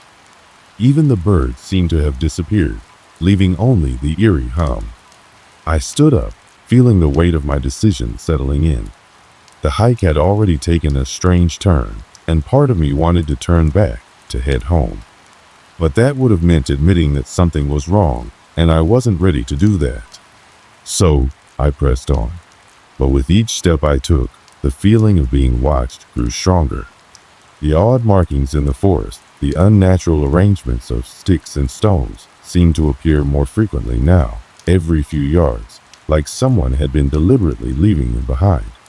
I couldn't make sense of it. I wanted to, but I couldn't. Then the wind shifted. It wasn't the typical rustling of the trees or the gentle caress of the breeze against my face. This wind felt sharp, biting, as if it were trying to push me off the trail, to get me to leave. It seemed to come from all directions at once, whipping through the forest and rattling the leaves. It wasn't natural. The wind wasn't supposed to act like that. Not here. Not on this trail. My heart raced as the forest seemed to close in around me. The once familiar path ahead now felt suffocating, like it was pushing me further into the woods, into the unknown. It was then that I heard it again. The hum. But this time, it wasn't distant. It was close. Too close. I turned quickly, scanning the trees behind me. There was no one there. The figure, the strange sensation, it all felt like one big, twisted game. And I was the only player. I wanted to turn back, but I couldn't. Something kept me moving forward. Something that was both terrifying and irresistible, like I was being drawn deeper into the forest, to a place I shouldn't go. The world around me felt distorted, the trees too tall, the shadows too deep. I was no longer in the familiar woods I had hiked through for years. This place was different, and I had no idea what awaited me. The eerie hum that had begun to haunt my every step didn't fade as I'd hoped. In fact, it grew louder, more insistent, until it felt like the very air I breathed was vibrating with its unnatural frequency. The wind continued to whip through the trees, but this time, it wasn't just wind. It felt like something was pushing against me, forcing me to keep moving forward, deeper into the heart of the woods. I had no idea what was happening, but my senses were on high alert, every small sound making my heart race. The crunch of dry leaves beneath my boots was deafening in the silence. The soft rustling of branches, the creaking of trees, all of it seemed so amplified now, as though the forest itself was alive and watching. The path, once clearly defined, was becoming more and more obscured. And with every turn, the familiar sights of the forest began to morph into something strange and unrecognizable. It was as though the woods were no longer just trees and dirt and rock. They were something else entirely. They were alive, breathing, pulling me in. And I couldn't shake the feeling that something or someone was following me. Every few minutes, I would glance behind me, expecting to see that figure from earlier, but the forest was empty. Still, I couldn't rid myself of the feeling of being watched. And then, the ground beneath me shifted. I didn't notice it at first, but when I looked down, I saw that the earth seemed to have moved in subtle ways. The once flat trail was now uneven, with small dips and rises in the ground as though something had been digging beneath the surface. I knelt down, my fingers brushing the dirt, trying to make sense of what I was seeing. There were fresh tracks, footprints, but not like any I had ever seen. They were wide, distorted, almost as if something large and heavy had dragged its feet through the mud. The prints seemed to lead in both directions, as though they had crossed paths with no particular destination, no logic. I could feel the hairs on the back of my neck stand up as I followed the trail with my eyes. The tracks disappeared into the underbrush, swallowed by the dense foliage, but I couldn't shake the thought that they hadn't just appeared on their own. Someone, or something, was out here. Something that was moving with purpose. I stood up quickly, wiping my hands on my pants, trying to steady my breathing. My mind raced, but I couldn't make sense of it. I should have turned around then, should have turned and fled. But I didn't. I kept going. The path seemed to narrow the further I walked. The trees, once spaced out in a natural formation, now crowded in on me, their trunks growing thicker and their branches intertwining to form a dense canopy overhead. The sunlight, which had been filtering through the trees just an hour ago, was now a faint, ghostly glow, barely able to pierce the layers of leaves. The temperature had dropped too. I tugged my jacket tighter around my body, my breath coming in short, visible bursts. And then I saw something that stopped me dead in my tracks. Hanging from a low branch of a tree was a strange object. At first, I couldn't make sense of it, some sort of dark, tattered cloth, torn and hanging loosely in the wind. But as I got closer, I realized it wasn't cloth at all. It was a human-made object, but it didn't belong here. It was a weathered, leather-bound book hanging by a piece of frayed string. The book swayed slightly, as though it had been placed there deliberately. There was something about the way it hung there, suspended in midair, that made my stomach churn. I stepped forward cautiously, reaching for it with trembling hands. The moment my fingers touched the leather cover, a chill ran up my spine, and the wind seemed to freeze, as though the forest itself was holding its breath. I pulled the book from the branch and held it in my hands, feeling its weight, the rough texture of the cover beneath my fingertips. It was old, older than anything I had seen before. The edges of the pages were yellowed, and there was a faint, unfamiliar scent that clung to it, a musty, almost decaying odor, like something that had been hidden away for far too long. I flipped it open carefully, unsure of what I might find inside. The pages were filled with strange symbols, written in a language I couldn't understand. It wasn't anything familiar, no alphabet I had ever seen before. The ink was faded in some places, and in others, it had bled into the paper, making it look as though the book itself had been soaking in something for years. I ran my fingers over the markings, the strange symbols sending an uneasy shiver down my spine. Suddenly, the wind picked up again, this time with an almost violent force. I stumbled backward, clutching the book to my chest. My heart raced as I looked around, the forest now alive with motion, the trees creaking and groaning as though they were waking up. The sound of the wind was no longer just wind. It was a howl, a low, guttural noise that seemed to reverberate in the air. And then, through the noise, I heard a voice. A whisper, soft and distant, but unmistakable. It was calling my name. I froze. My throat went dry. My body went rigid. The voice wasn't just in my head, it was real. I wasn't imagining it. "Who's there?" I shouted, my voice cracking in the silence. There was no answer. I looked around frantically, my breath coming in shallow gasps. The forest, The trees, the very air itself felt suffocating now, as though I was trapped in some unseen snare.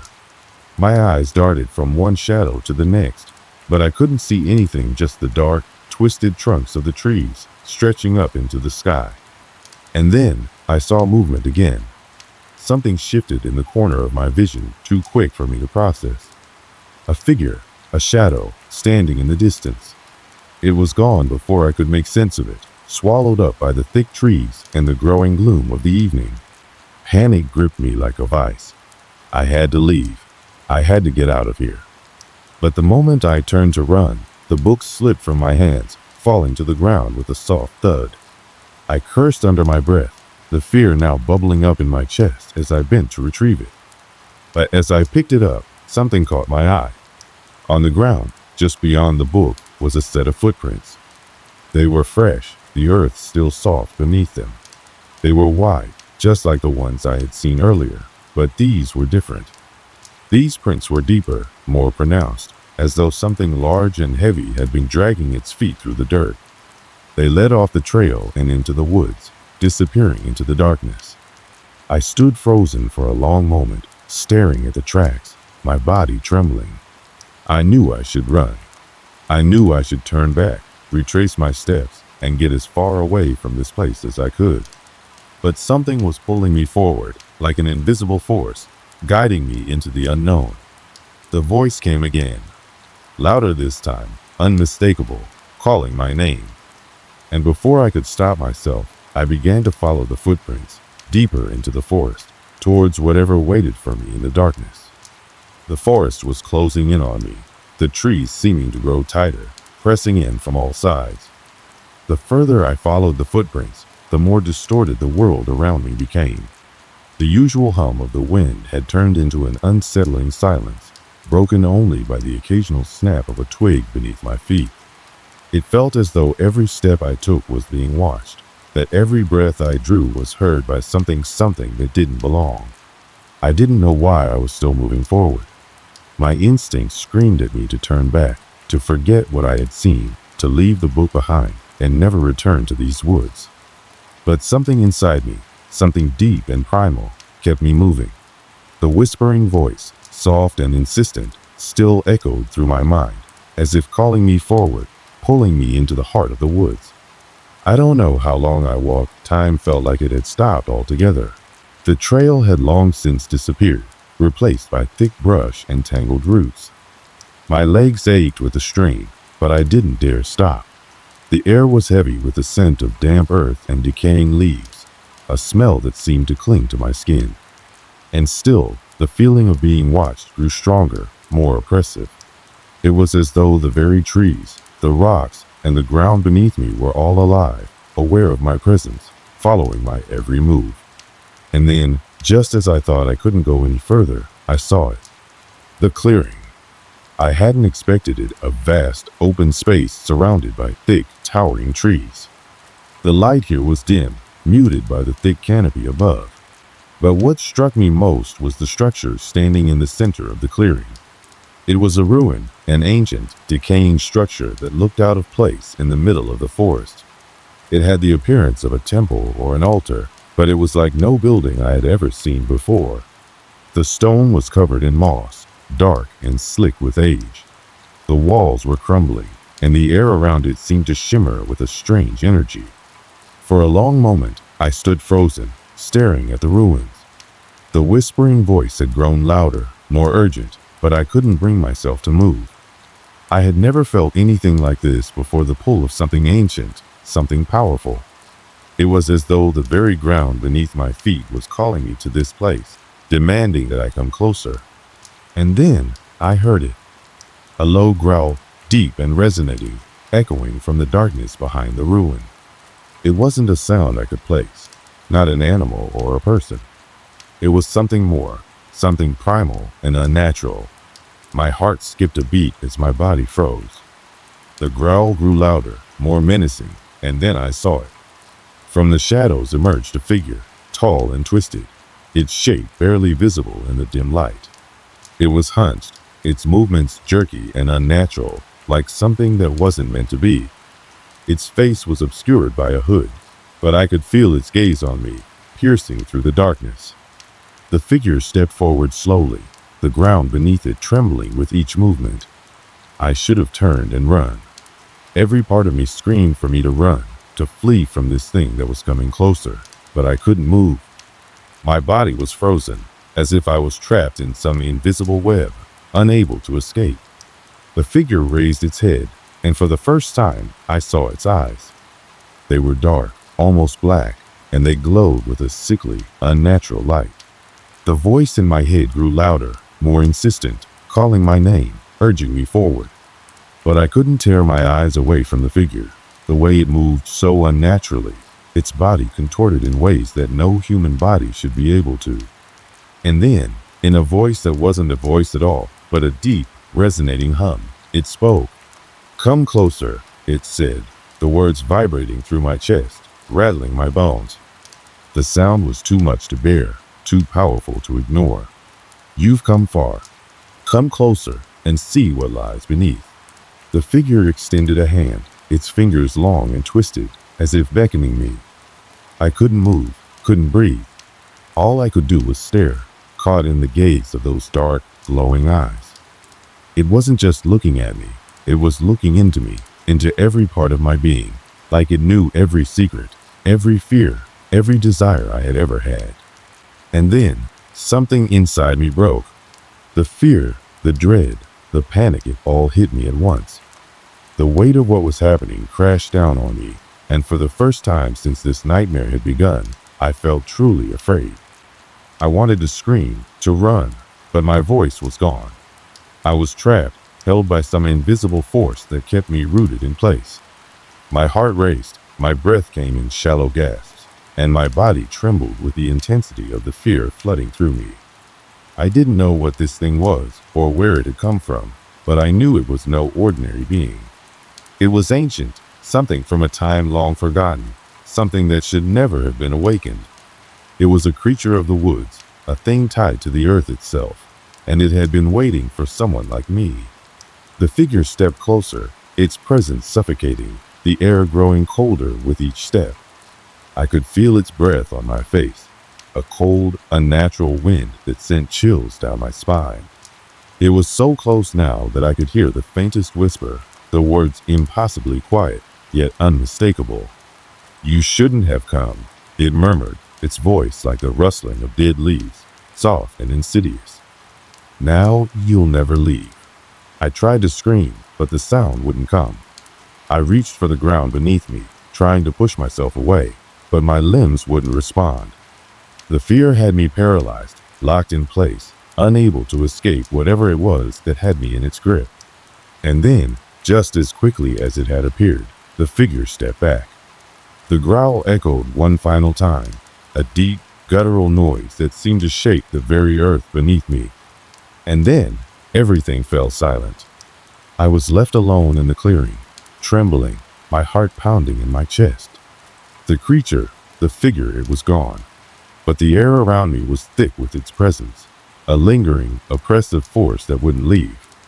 I don't know how long I stood there, too terrified to move, too afraid to turn around. The only thing I knew for sure was that whatever I had just encountered, whatever had been waiting for me in that clearing, it was still out there, watching me, waiting for me to make my next move. I had come looking for answers.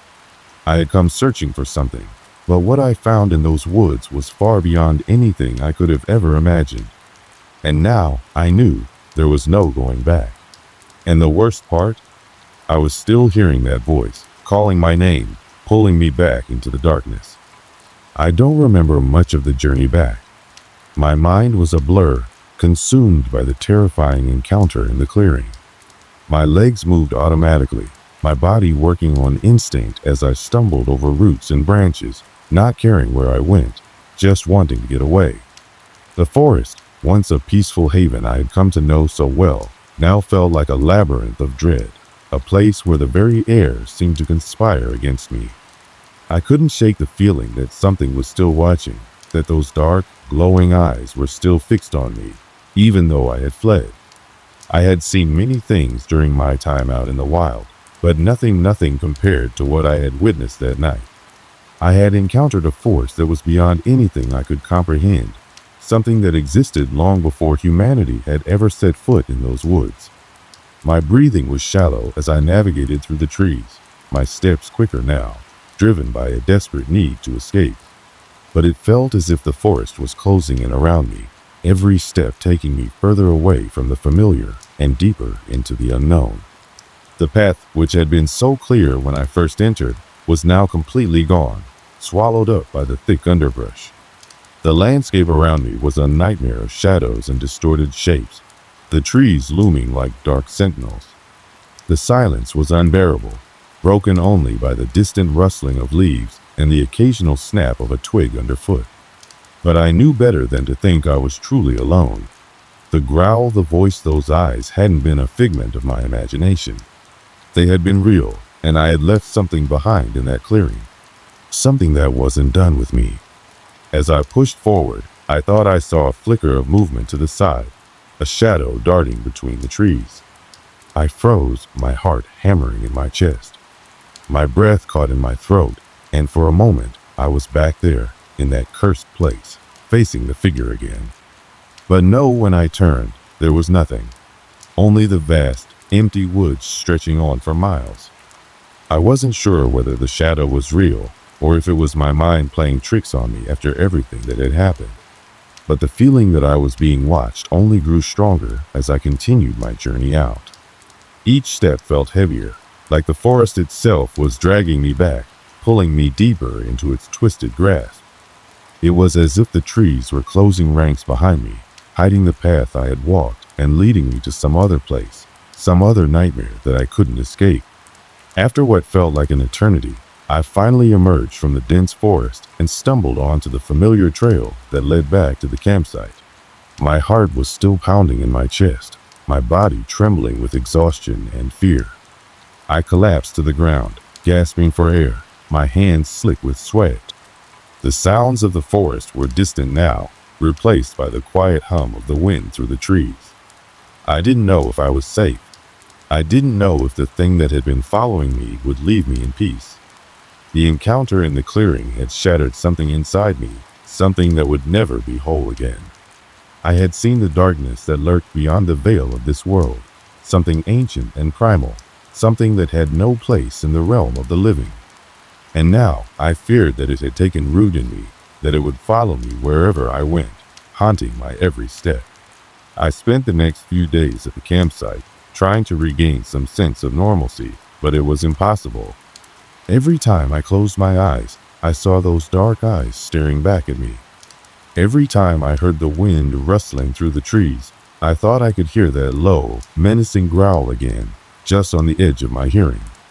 I kept telling myself it was just my mind playing tricks on me, but deep down, I knew it wasn't. I had disturbed something, and now it was watching me, waiting for me to make a mistake. The fear lingered, festering in the back of my mind, gnawing at me until I couldn't focus on anything else. I didn't sleep. I didn't eat. I couldn't do anything except wait for the inevitable. I had seen what was out there, and I knew it wouldn't let me go so easily. But then, just as suddenly as it had all started, it stopped. The forest grew quiet again, and the oppressive presence that had hovered over me for so long seemed to dissipate. The haunting growl, the whispering voice, the figure, everything fell into silence. I don't know if it was my fears subsiding, or if whatever had been haunting me had moved on, but the woods had returned to their eerie stillness. It didn't bring me peace, though. The silence felt unnatural, like a calm before the storm. And every time I ventured into the forest again, whether in daylight or at night, I could still feel the weight of that presence, the feeling that something was waiting for me in the shadows. I left the campsite a few days later, but I couldn't bring myself to leave the forest entirely. Something about it still held me in its grasp. The trees, the earth, the dark corners of the woods, they had become part of me, and I knew that no matter how far I ran, I couldn't escape what I had encountered there. When I returned to civilization, I tried to talk about it, tried to explain what had happened, but no one believed me. They thought I was just another hiker with a vivid imagination, a man who had wandered too far and got lost in the woods. But I knew the truth.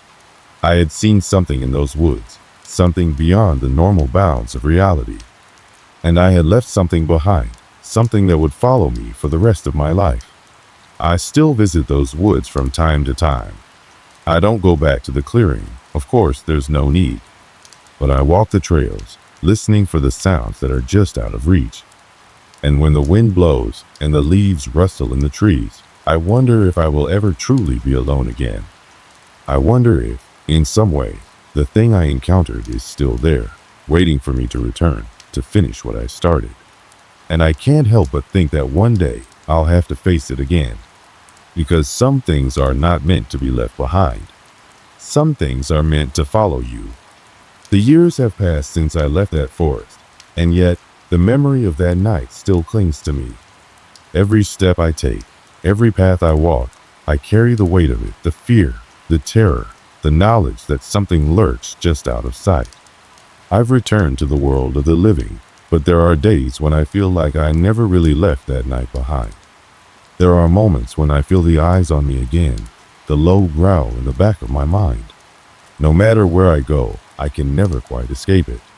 The first few months after the experience, I told myself that it was just a bad dream, a hallucination brought on by exhaustion. I was certain that it had to be. I had been out there too long, alone, walking the trails and talking to myself for comfort.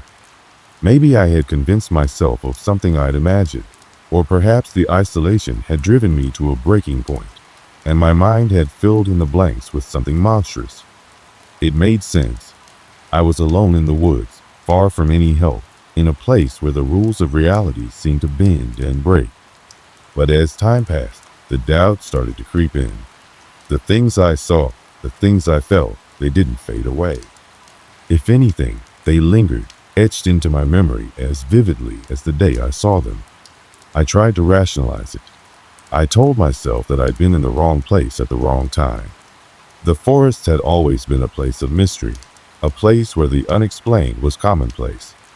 There were old stories about spirits, about creatures that lived in the shadows, stories passed down through generations of hikers and woodsmen. But I had always dismissed them as just that, stories. Tales spun by people who had spent too much time alone in the woods, letting their imaginations run wild. And yet, I couldn't shake the feeling that the stories had been based on something real. Something that had always been there, hidden in the deepest corners of the forest. I tried to move on, to put it out of my mind, but the nightmares came.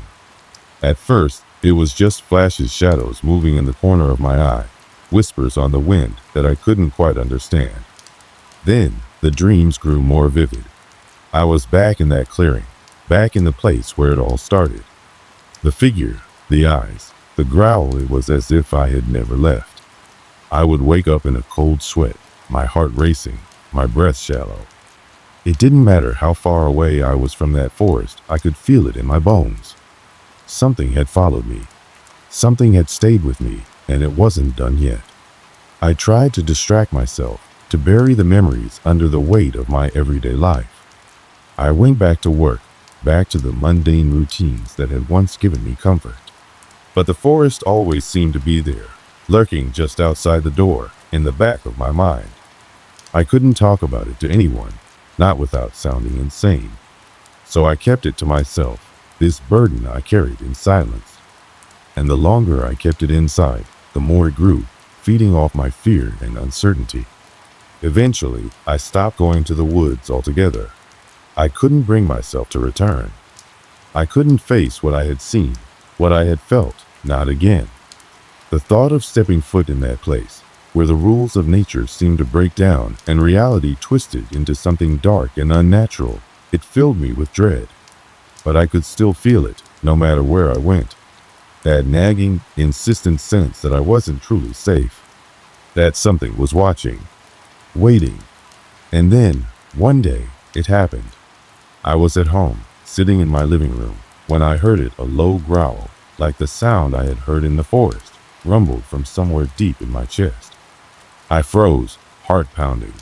The air seemed to thicken around me, heavy with the same oppressive feeling I had experienced in the clearing. My eyes scanned the room, my breath caught in my throat, but there was nothing there. Nothing except the usual hum of my house, the distant ticking of a clock, the faint sound of traffic outside. And yet, the hairs on the back of my neck stood up. I could feel it. The presence. It was real, and it had followed me home. For a long time, I didn't know what to do. I didn't know how to stop the nightmares, how to rid myself of the feeling that I was never truly alone. But I knew I couldn't keep living like this, unable to escape the shadows that seemed to cling to my every step. I began to search for answers, to dig deeper into the stories I had dismissed for so long. I talked to old hunters, people who had spent their lives in the wilderness. I read books about folklore, about spirits and creatures that lived in the dark corners of the world. And the more I learned, the more I realized that what I had encountered wasn't a figment of my imagination. It wasn't some random hallucination. It was something real, something ancient. I didn't find the answers I was hoping for, but I did find the one thing that kept me going. I was not the first person to experience this. The stories were older than I had imagined. There were whispers of similar encounters, stories told by those who had wandered too far into the wilderness, who had seen things they couldn't explain. And though many of these stories were dismissed as folklore, I knew what I had seen. I had felt it, touched it, and I wasn't alone. But even now, I don't know what to do. The memories still haunt me, the shadows still linger. I have learned to live with it, to accept that the forest, the darkness, will always be with me in some way. I still hear the growls sometimes, in the dead of night, when the wind rustles through the trees outside. I still feel the eyes on me, watching from just beyond the veil of reality. I don't know if I'll ever truly be free of it, but I've come to accept that some things aren't meant to be forgotten. Some things are meant to follow you, to haunt you, forever. And so, I move forward, with the knowledge that the forest is never far behind, that the thing I encountered is still out there, waiting for me to return. Maybe someday I'll face it again. Maybe someday I'll have the answers I've been searching for. But for now, I've learned to live with the darkness, because in the end, it's not the monsters in the woods that are the real threat. This is a story that's been with me for years, one that has stayed tucked away in the corners of my mind, resurfacing every time I hear something strange or feel a cold draft on a quiet night. I have lived a pretty ordinary life, nothing too out of the ordinary or supernatural, until the day I found myself at the gates of the abandoned hospital. And even then, I didn't know that walking into that place would change my life forever. It was the summer of 2011, a time when I was still in my 20s, filled with a curiosity that led me into places I probably shouldn't have gone. I had a group of friends, a bunch of guys who were always looking for the next thrill. We weren't really into partying or anything like that. We preferred exploring the forgotten, the places where people stopped going long ago. It was a mix of adventure, curiosity, and a little bit of recklessness. That's how we ended up here, at the old St. Bernard's Hospital on the outskirts of town. St. Bernard's had been a landmark in the area, a place people once spoke of with reverence, a beacon of hope for those who needed medical care. But then, as happens with so many institutions, it slowly fell into disrepair. The funding dried up, and eventually, the hospital was shut down. It wasn't long before the rumors started stories of strange happenings, ghostly apparitions, and eerie noises echoing from within the crumbling walls. But none of that bothered us. We had been to abandoned places before, and we never encountered anything more than the odd rat or the musty smell of decay. We weren't scared of the dark. We weren't scared of the unknown. In fact, we found it thrilling. So, on a typical Friday afternoon, we loaded up into my old Jeep, filled with a sense of adventure, and made our way to the hospital. The place was on the edge of town, far enough that most people had forgotten about it. But as we approached, it stood like a monument to a forgotten past, looming ahead with its broken windows and the overgrown weeds that had swallowed the perimeter fence. There was no gatekeeper, no one to tell us to turn around. Just an empty stretch of land with a decaying building in the distance. I remember the excitement I felt as I parked the Jeep, the sun hanging low in the sky, casting long shadows across the cracked pavement. We weren't sure what we'd find inside, but we were all eager to find out. We grabbed our flashlights, the sound of footsteps crunching on the gravel as we made our way towards the entrance. The door was hanging off its hinges, creaking with every gust of wind. The hospital had been left to rot for years, but there was something almost inviting about it. Something that made us want to explore every dark corner, to push open every door and see what had been left behind. It wasn't that we didn't know the stories. We'd heard them, all the stories about the patients who had died in the hallways, the rumors of experiments that were never fully explained. But it didn't matter. We were invincible, or so we thought. The interior was even worse than we imagined. The walls were stained with the marks of time, peeling paint and broken tiles. Dust hung thick in the air, the smell of mildew and old, forgotten medicine seeping from the rooms. But what stood out the most was the silence. It wasn't the typical silence of an abandoned building, where the wind might stir a piece of paper across the floor, or the occasional creak of wood could be heard from a shift in the temperature. No, this was different. It was an unnatural silence, one that seemed to weigh heavily on the air, making it difficult to breathe. And the further we went in, the more that silence pressed down on us, like an invisible force. We split up as we always did, each of us going in a different direction to see what we could find. I walked down a long, narrow hallway, the walls lined with old patient rooms.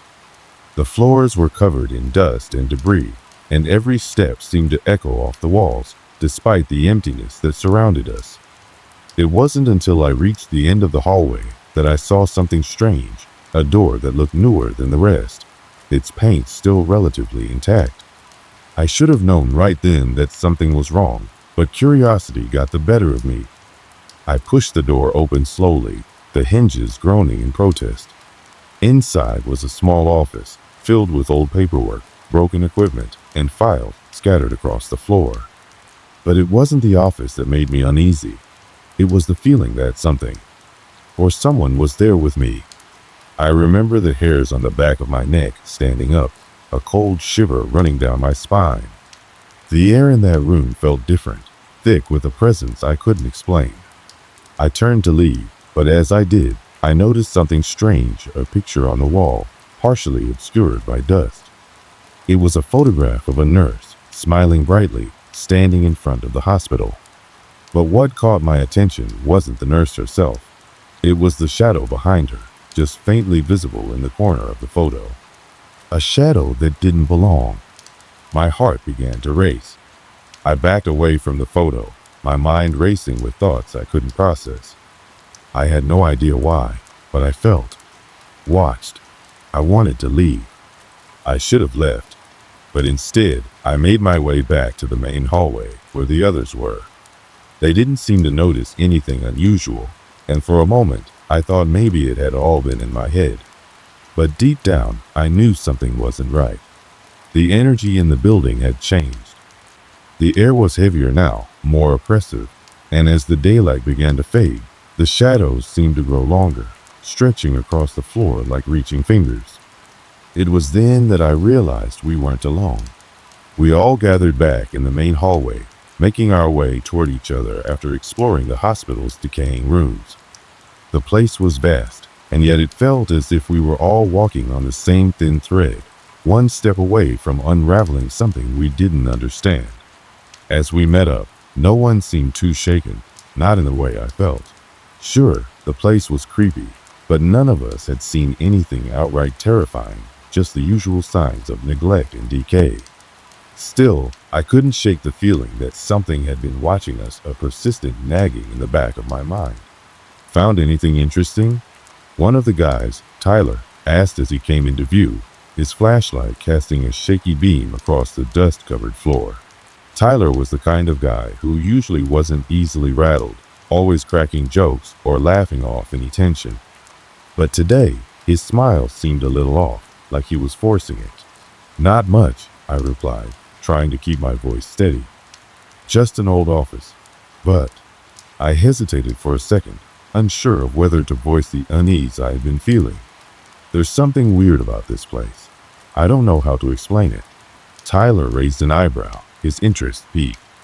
What do you mean? Like what, a ghost? He chuckled, but it was a nervous chuckle. We all laughed, but the sound didn't feel as free as it should have. I could see it in their eyes. We were all thinking the same thing, even if no one wanted to admit it out loud.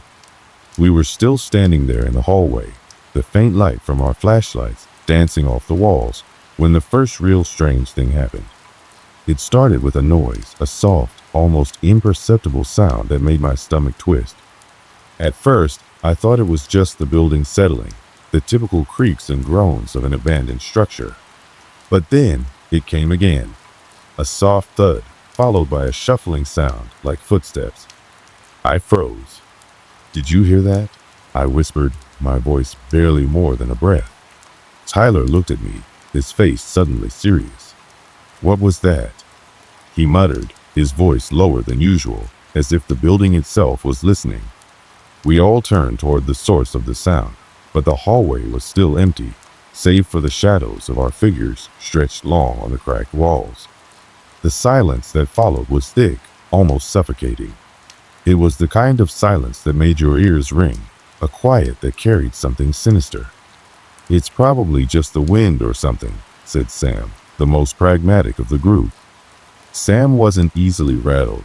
He had been to enough creepy places with us to know that things like this usually had a logical explanation. But even Sam's usual confidence seemed to waver a bit as he glanced over his shoulder, as if expecting someone or something to be standing behind him. We all stayed quiet, the tension hanging in the air like a storm waiting to break. I glanced at my friends, looking for reassurance, but none of them seemed quite as sure now. We continued walking, but the atmosphere had changed. Every creak of the floorboards, every whisper of wind seemed amplified, as though the building was reacting to our presence. Then, something strange happened. One of the doors ahead of us, a door that had been wide open just a few minutes ago, suddenly slammed shut with a force that echoed down the hallway. The noise was deafening, and it made us all jump. My heart leaped into my throat. We froze again, staring at the door as if it were some sort of predator. Did anyone close that? Tyler asked, his voice tight. His eyes scanned the group, but none of us had touched the door. No, Sam replied, his voice shaky for the first time. It was wide open when we came down this way. We approached the door slowly, almost instinctively, but no one seemed eager to touch it. I felt my pulse quicken as I neared it, as if the door were daring me to approach it.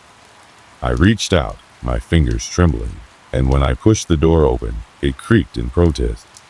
The room inside was dark, the light from our flashlights barely penetrating the gloom. But nothing seemed amiss at first glance. Just the wind, Sam muttered, though it sounded less convincing now. I didn't buy it.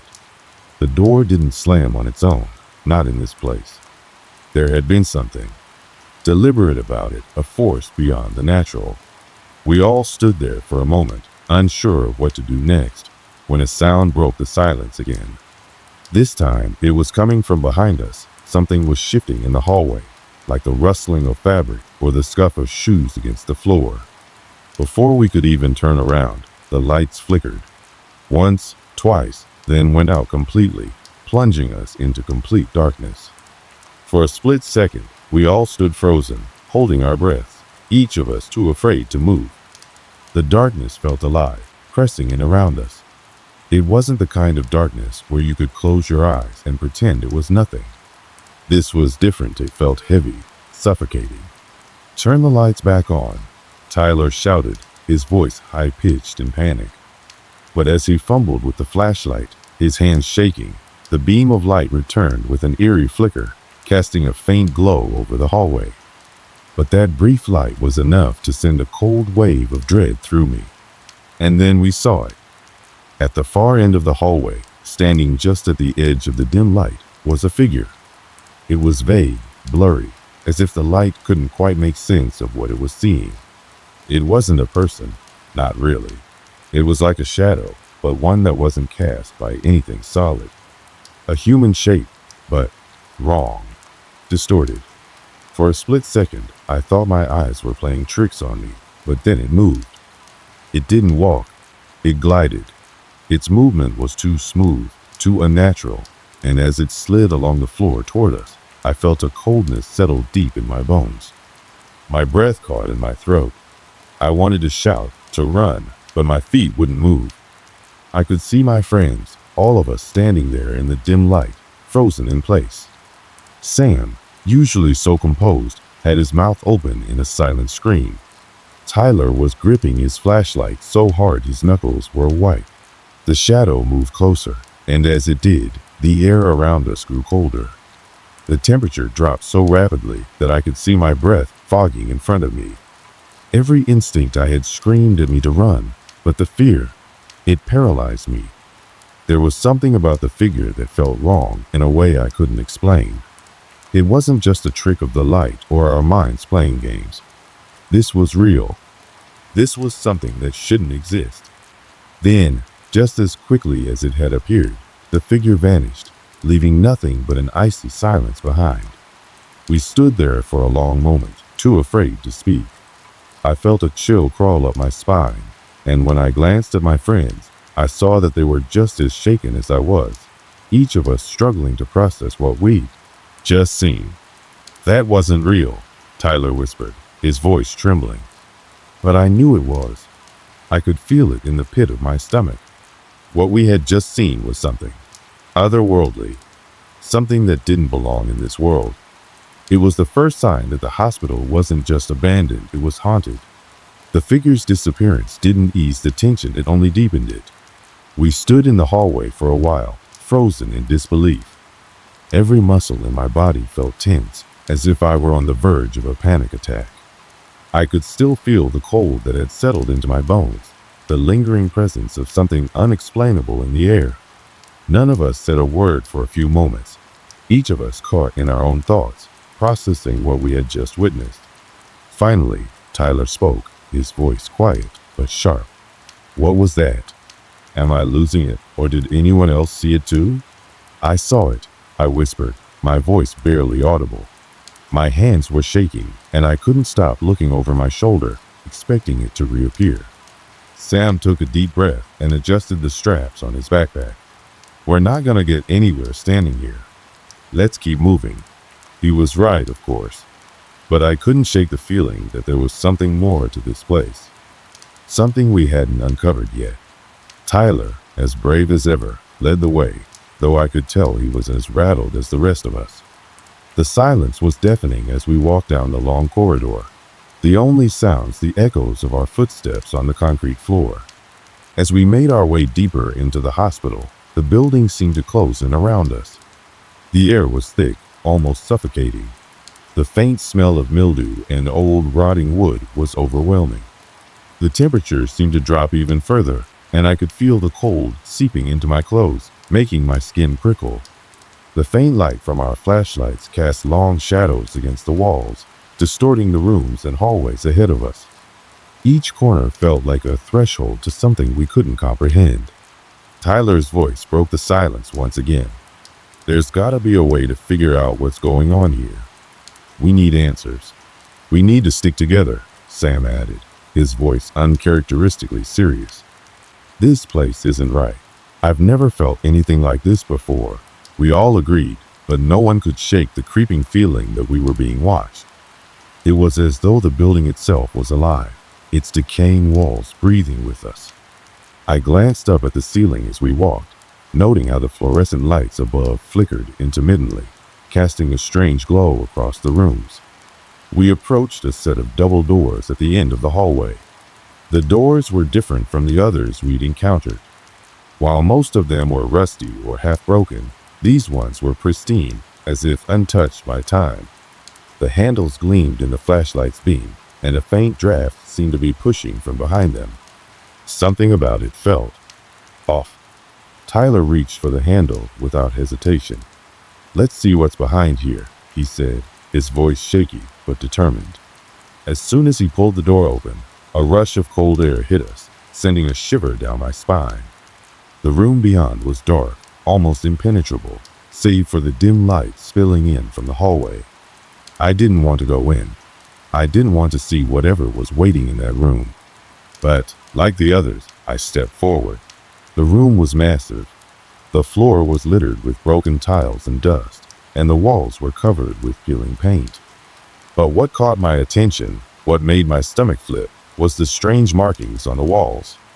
They weren't like anything I had seen before, symbols scratched into the plaster. Some of them seemed to move as we shined our flashlights on them, shifting in and out of focus like they were alive. I tried to look away, but my eyes kept returning to the strange shapes, unable to resist the pull they seemed to have. "What the hell are those?" Tyler whispered, his voice barely above a breath. "I don't know," I replied, my throat tight. I wanted to back away, to leave the room, but something held me there. It felt as though the room itself was trying to communicate with us, though I couldn't understand the language. Suddenly, a loud bang echoed through the room.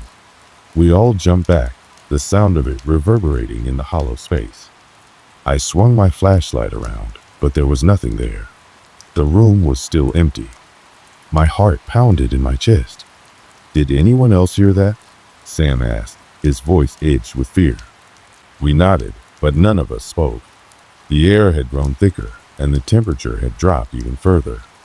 I could see my breath now, each exhale coming out in a visible cloud of vapor. The walls around us fell closer, as if they were pressing in, trying to suffocate us. I took another step into the room, my feet feeling heavy, as though the floor had suddenly become 1,000 pounds. That's when I saw a figure, standing in the far corner, barely visible in the shadows. It was a person, or at least it looked like one. But there was something off about them. Something wrong. The figure didn't move at first. It just stood there, staring at us, or at least I thought it was.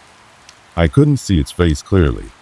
The shadows obscured it, but I felt its presence in the room, like it was pulling at me, drawing me closer. "What is that?" Tyler asked, his voice strained, though he didn't sound like he was joking anymore. We were all too afraid to move. Then, as if sensing our hesitation, the figure began to move. It didn't walk. It glided, just like the shadow we had seen earlier in the hallway. The hair on the back of my neck stood up as it moved closer. My heart thudded in my chest, the beat loud in my ears. I wanted to scream, to run, but my body wouldn't obey. I felt rooted to the spot, my legs refusing to move. Sam stepped forward, his voice trembling. "Who are you?" The figure didn't answer. It just kept coming, gliding closer. And then, as suddenly as it had appeared, it vanished into thin air.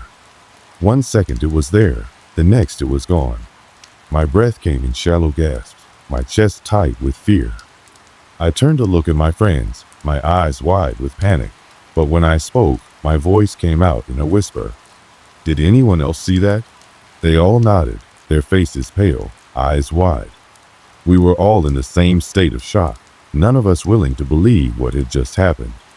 The silence that followed was heavy, suffocating. We all knew that we had just experienced something real, something beyond explanation. There was no longer any question of whether the hospital was haunted. It was, but we were far from finished. We hadn't planned on staying much longer. None of us had, especially after what we'd just experienced in that cold, suffocating room. But as we turned to leave, something stopped us. A soft sound, like a low hum, filled the air, almost imperceptible at first, like a far-off vibration. The hairs on my arms stood straight up, and I could feel my pulse quicken. It wasn't coming from the hallway outside. It seemed to rise from the very floor beneath us, vibrating through the concrete and into our bones. "Do you hear that?" Tyler whispered, his voice barely audible. We all nodded, each of us afraid to speak too loudly, afraid that the sound might stop if we acknowledged it. I didn't know what it was, but I could feel it, this pressure building inside me, the sensation of being watched from every direction.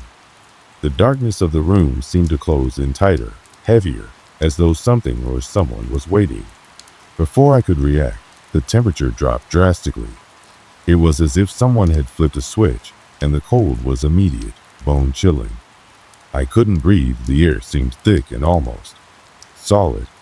My chest tightened, and I struggled to inhale.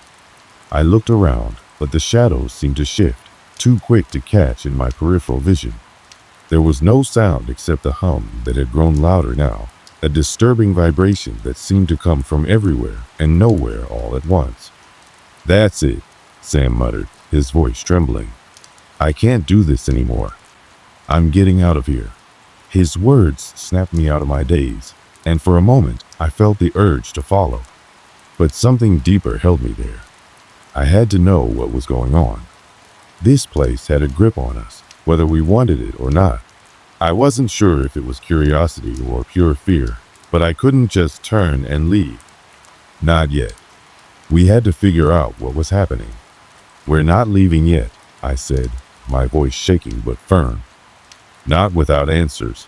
Tyler and Sam exchanged uneasy glances, but they didn't argue. Sam stayed near the door, his back to the frame as though ready to bolt at a moment's notice, while Tyler stepped deeper into the room, looking around at the walls. The symbols we'd seen earlier had changed. They no longer felt like random scratches on the surface.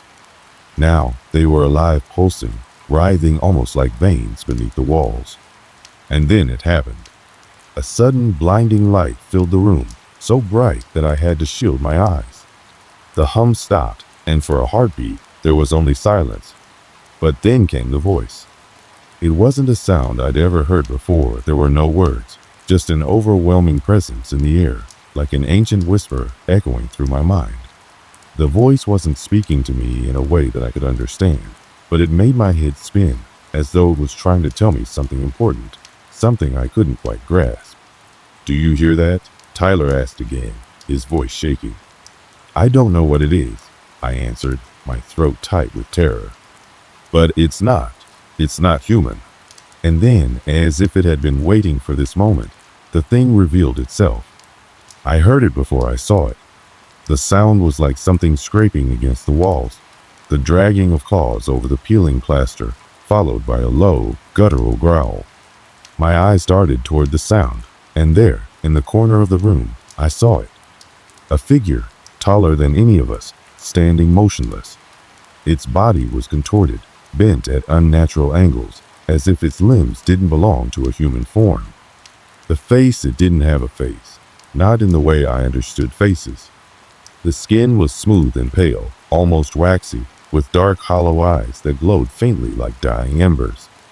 It didn't move at first, just stood there, and for that moment I was frozen, unable to comprehend the thing in front of me.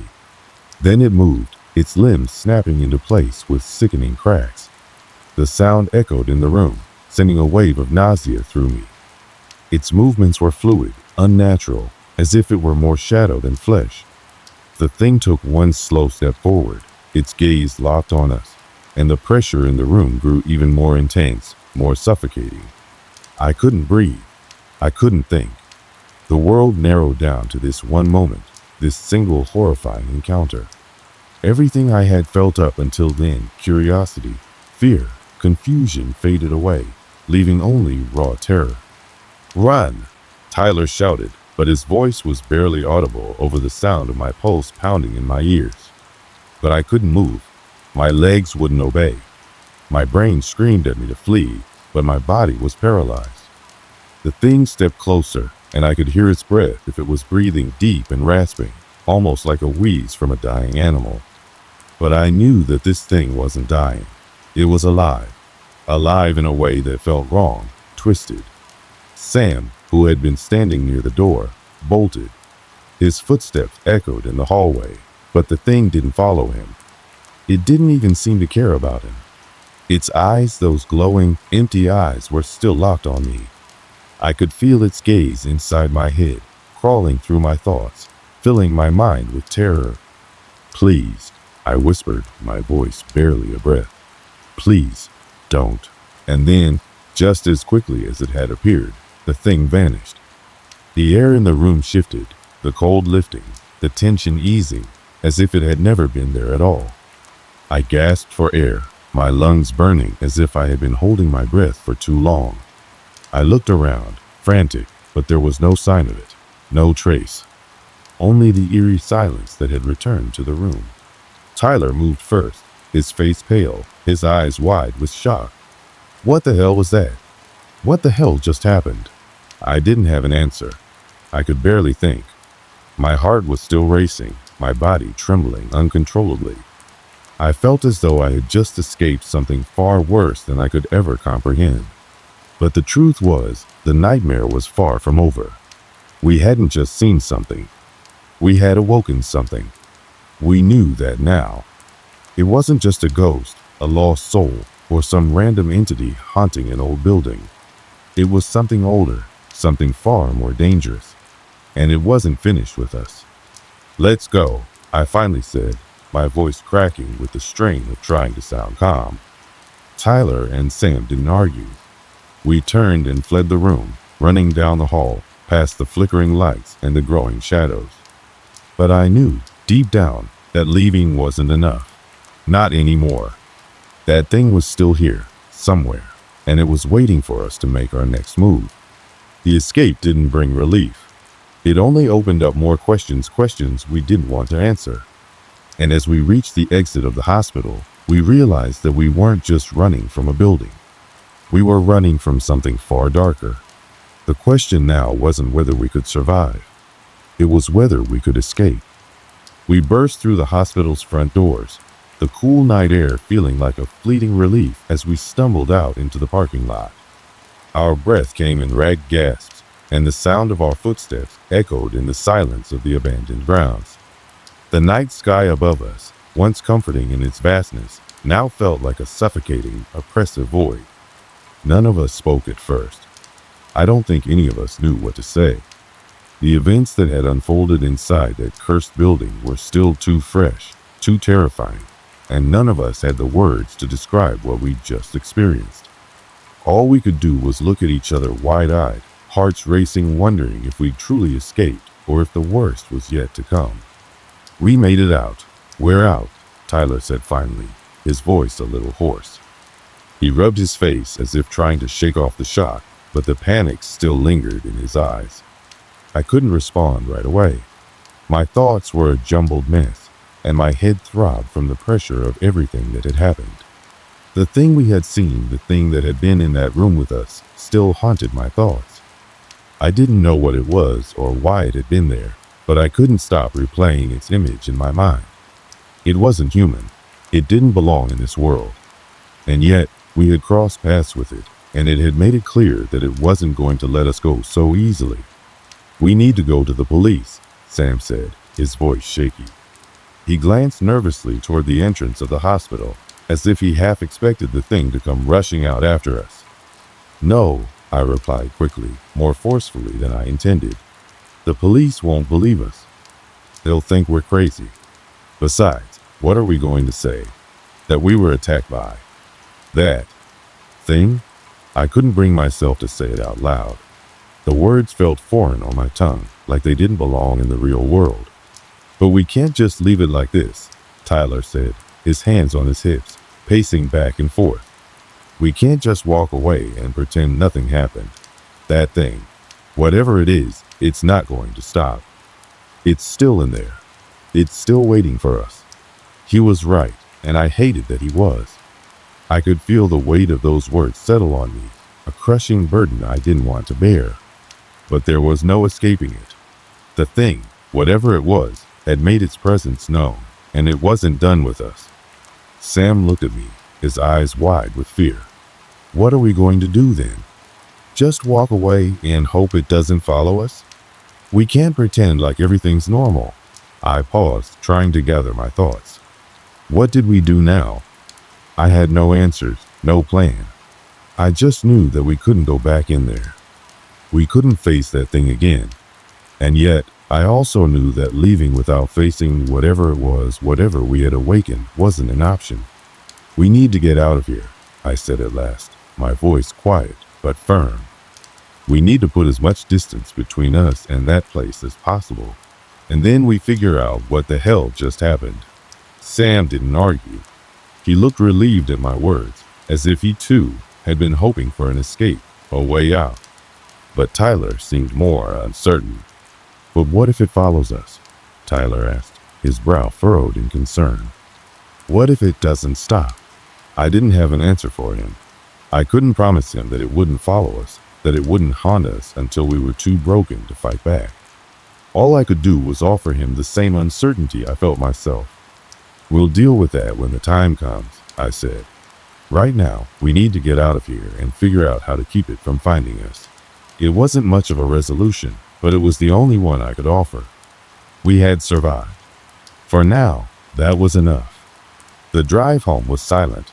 None of us spoke. I couldn't even bring myself to look at either of them. My mind kept drifting back to the hospital, to the thing we'd seen in that room.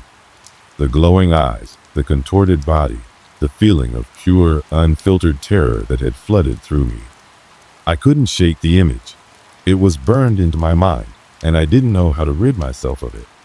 We arrived at my house sometime after midnight, the streets eerily quiet, the world still and peaceful.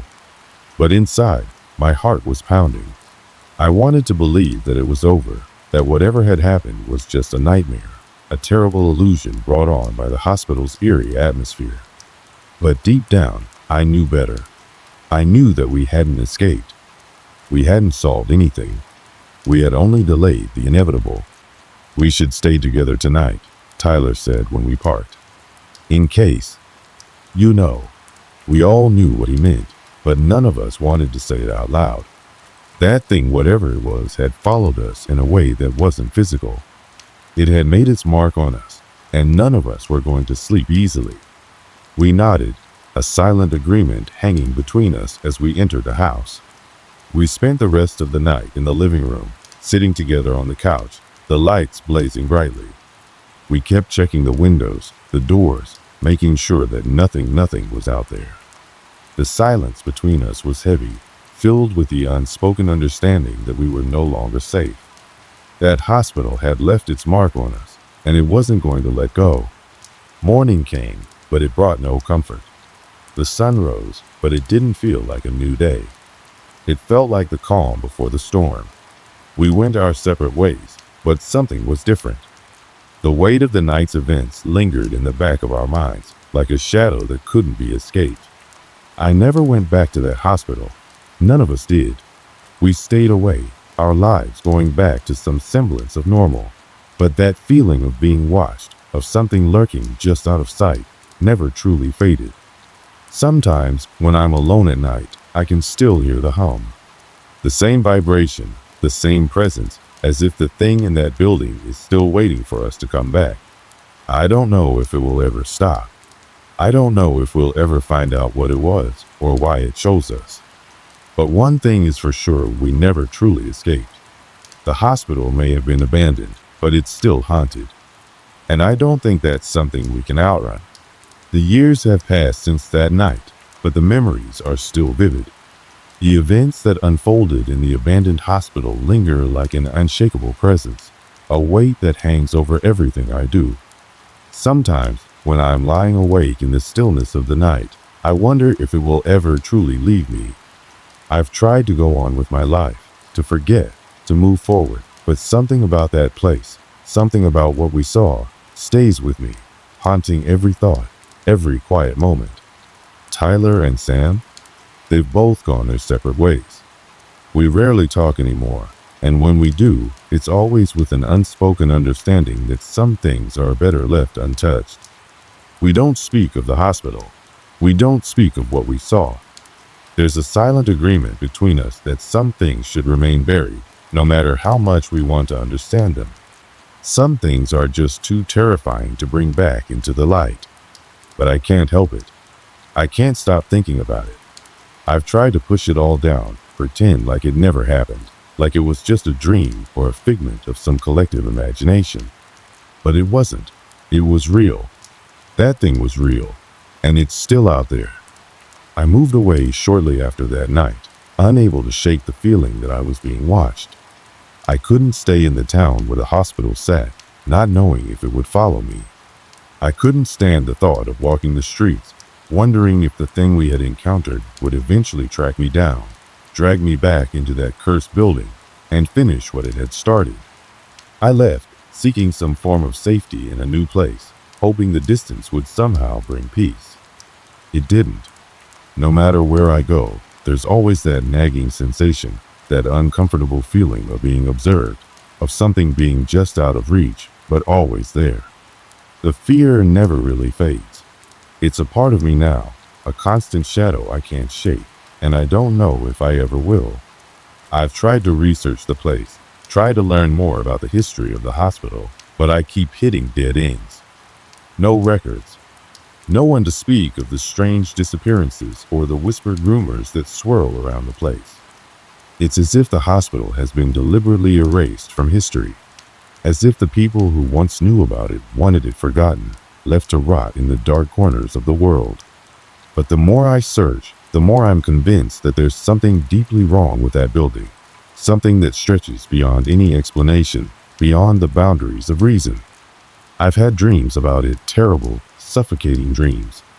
I dream of the hospital, of the long corridors and the empty rooms, but in these dreams, I'm not alone. That thing is there. It watches me from the shadows, its glowing eyes piercing through the darkness, waiting for me to make a mistake, to falter. And just when I think I'm safe, it lunges, and I wake up, drenched in sweat, heart pounding. There are days when I feel like I've moved on, like I've outrun the terror that chased us all those years ago.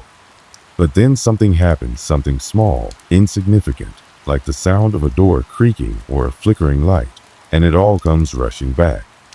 The fear, the panic, the dread that settles into my bones, reminding me that I'm not safe, that no one is. I know I'll never truly be free of it.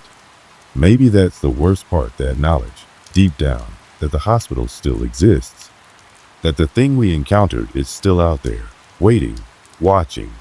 It doesn't need to chase me. It doesn't need to find me. It's already in my mind, a part of me, something I can't escape. Every once in a while, I think about going back just to see if the place is still standing, to face it one last time and try to understand what happened. But I know better.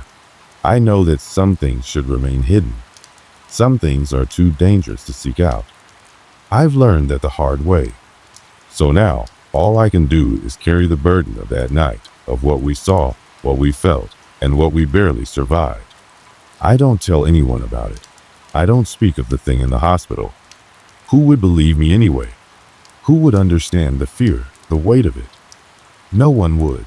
And so, I've kept it all inside, buried beneath layers of time and distance, hoping that maybe, just maybe, the memory will fade. But deep down, I know it never will. That hospital, that thing, it's a part of me now.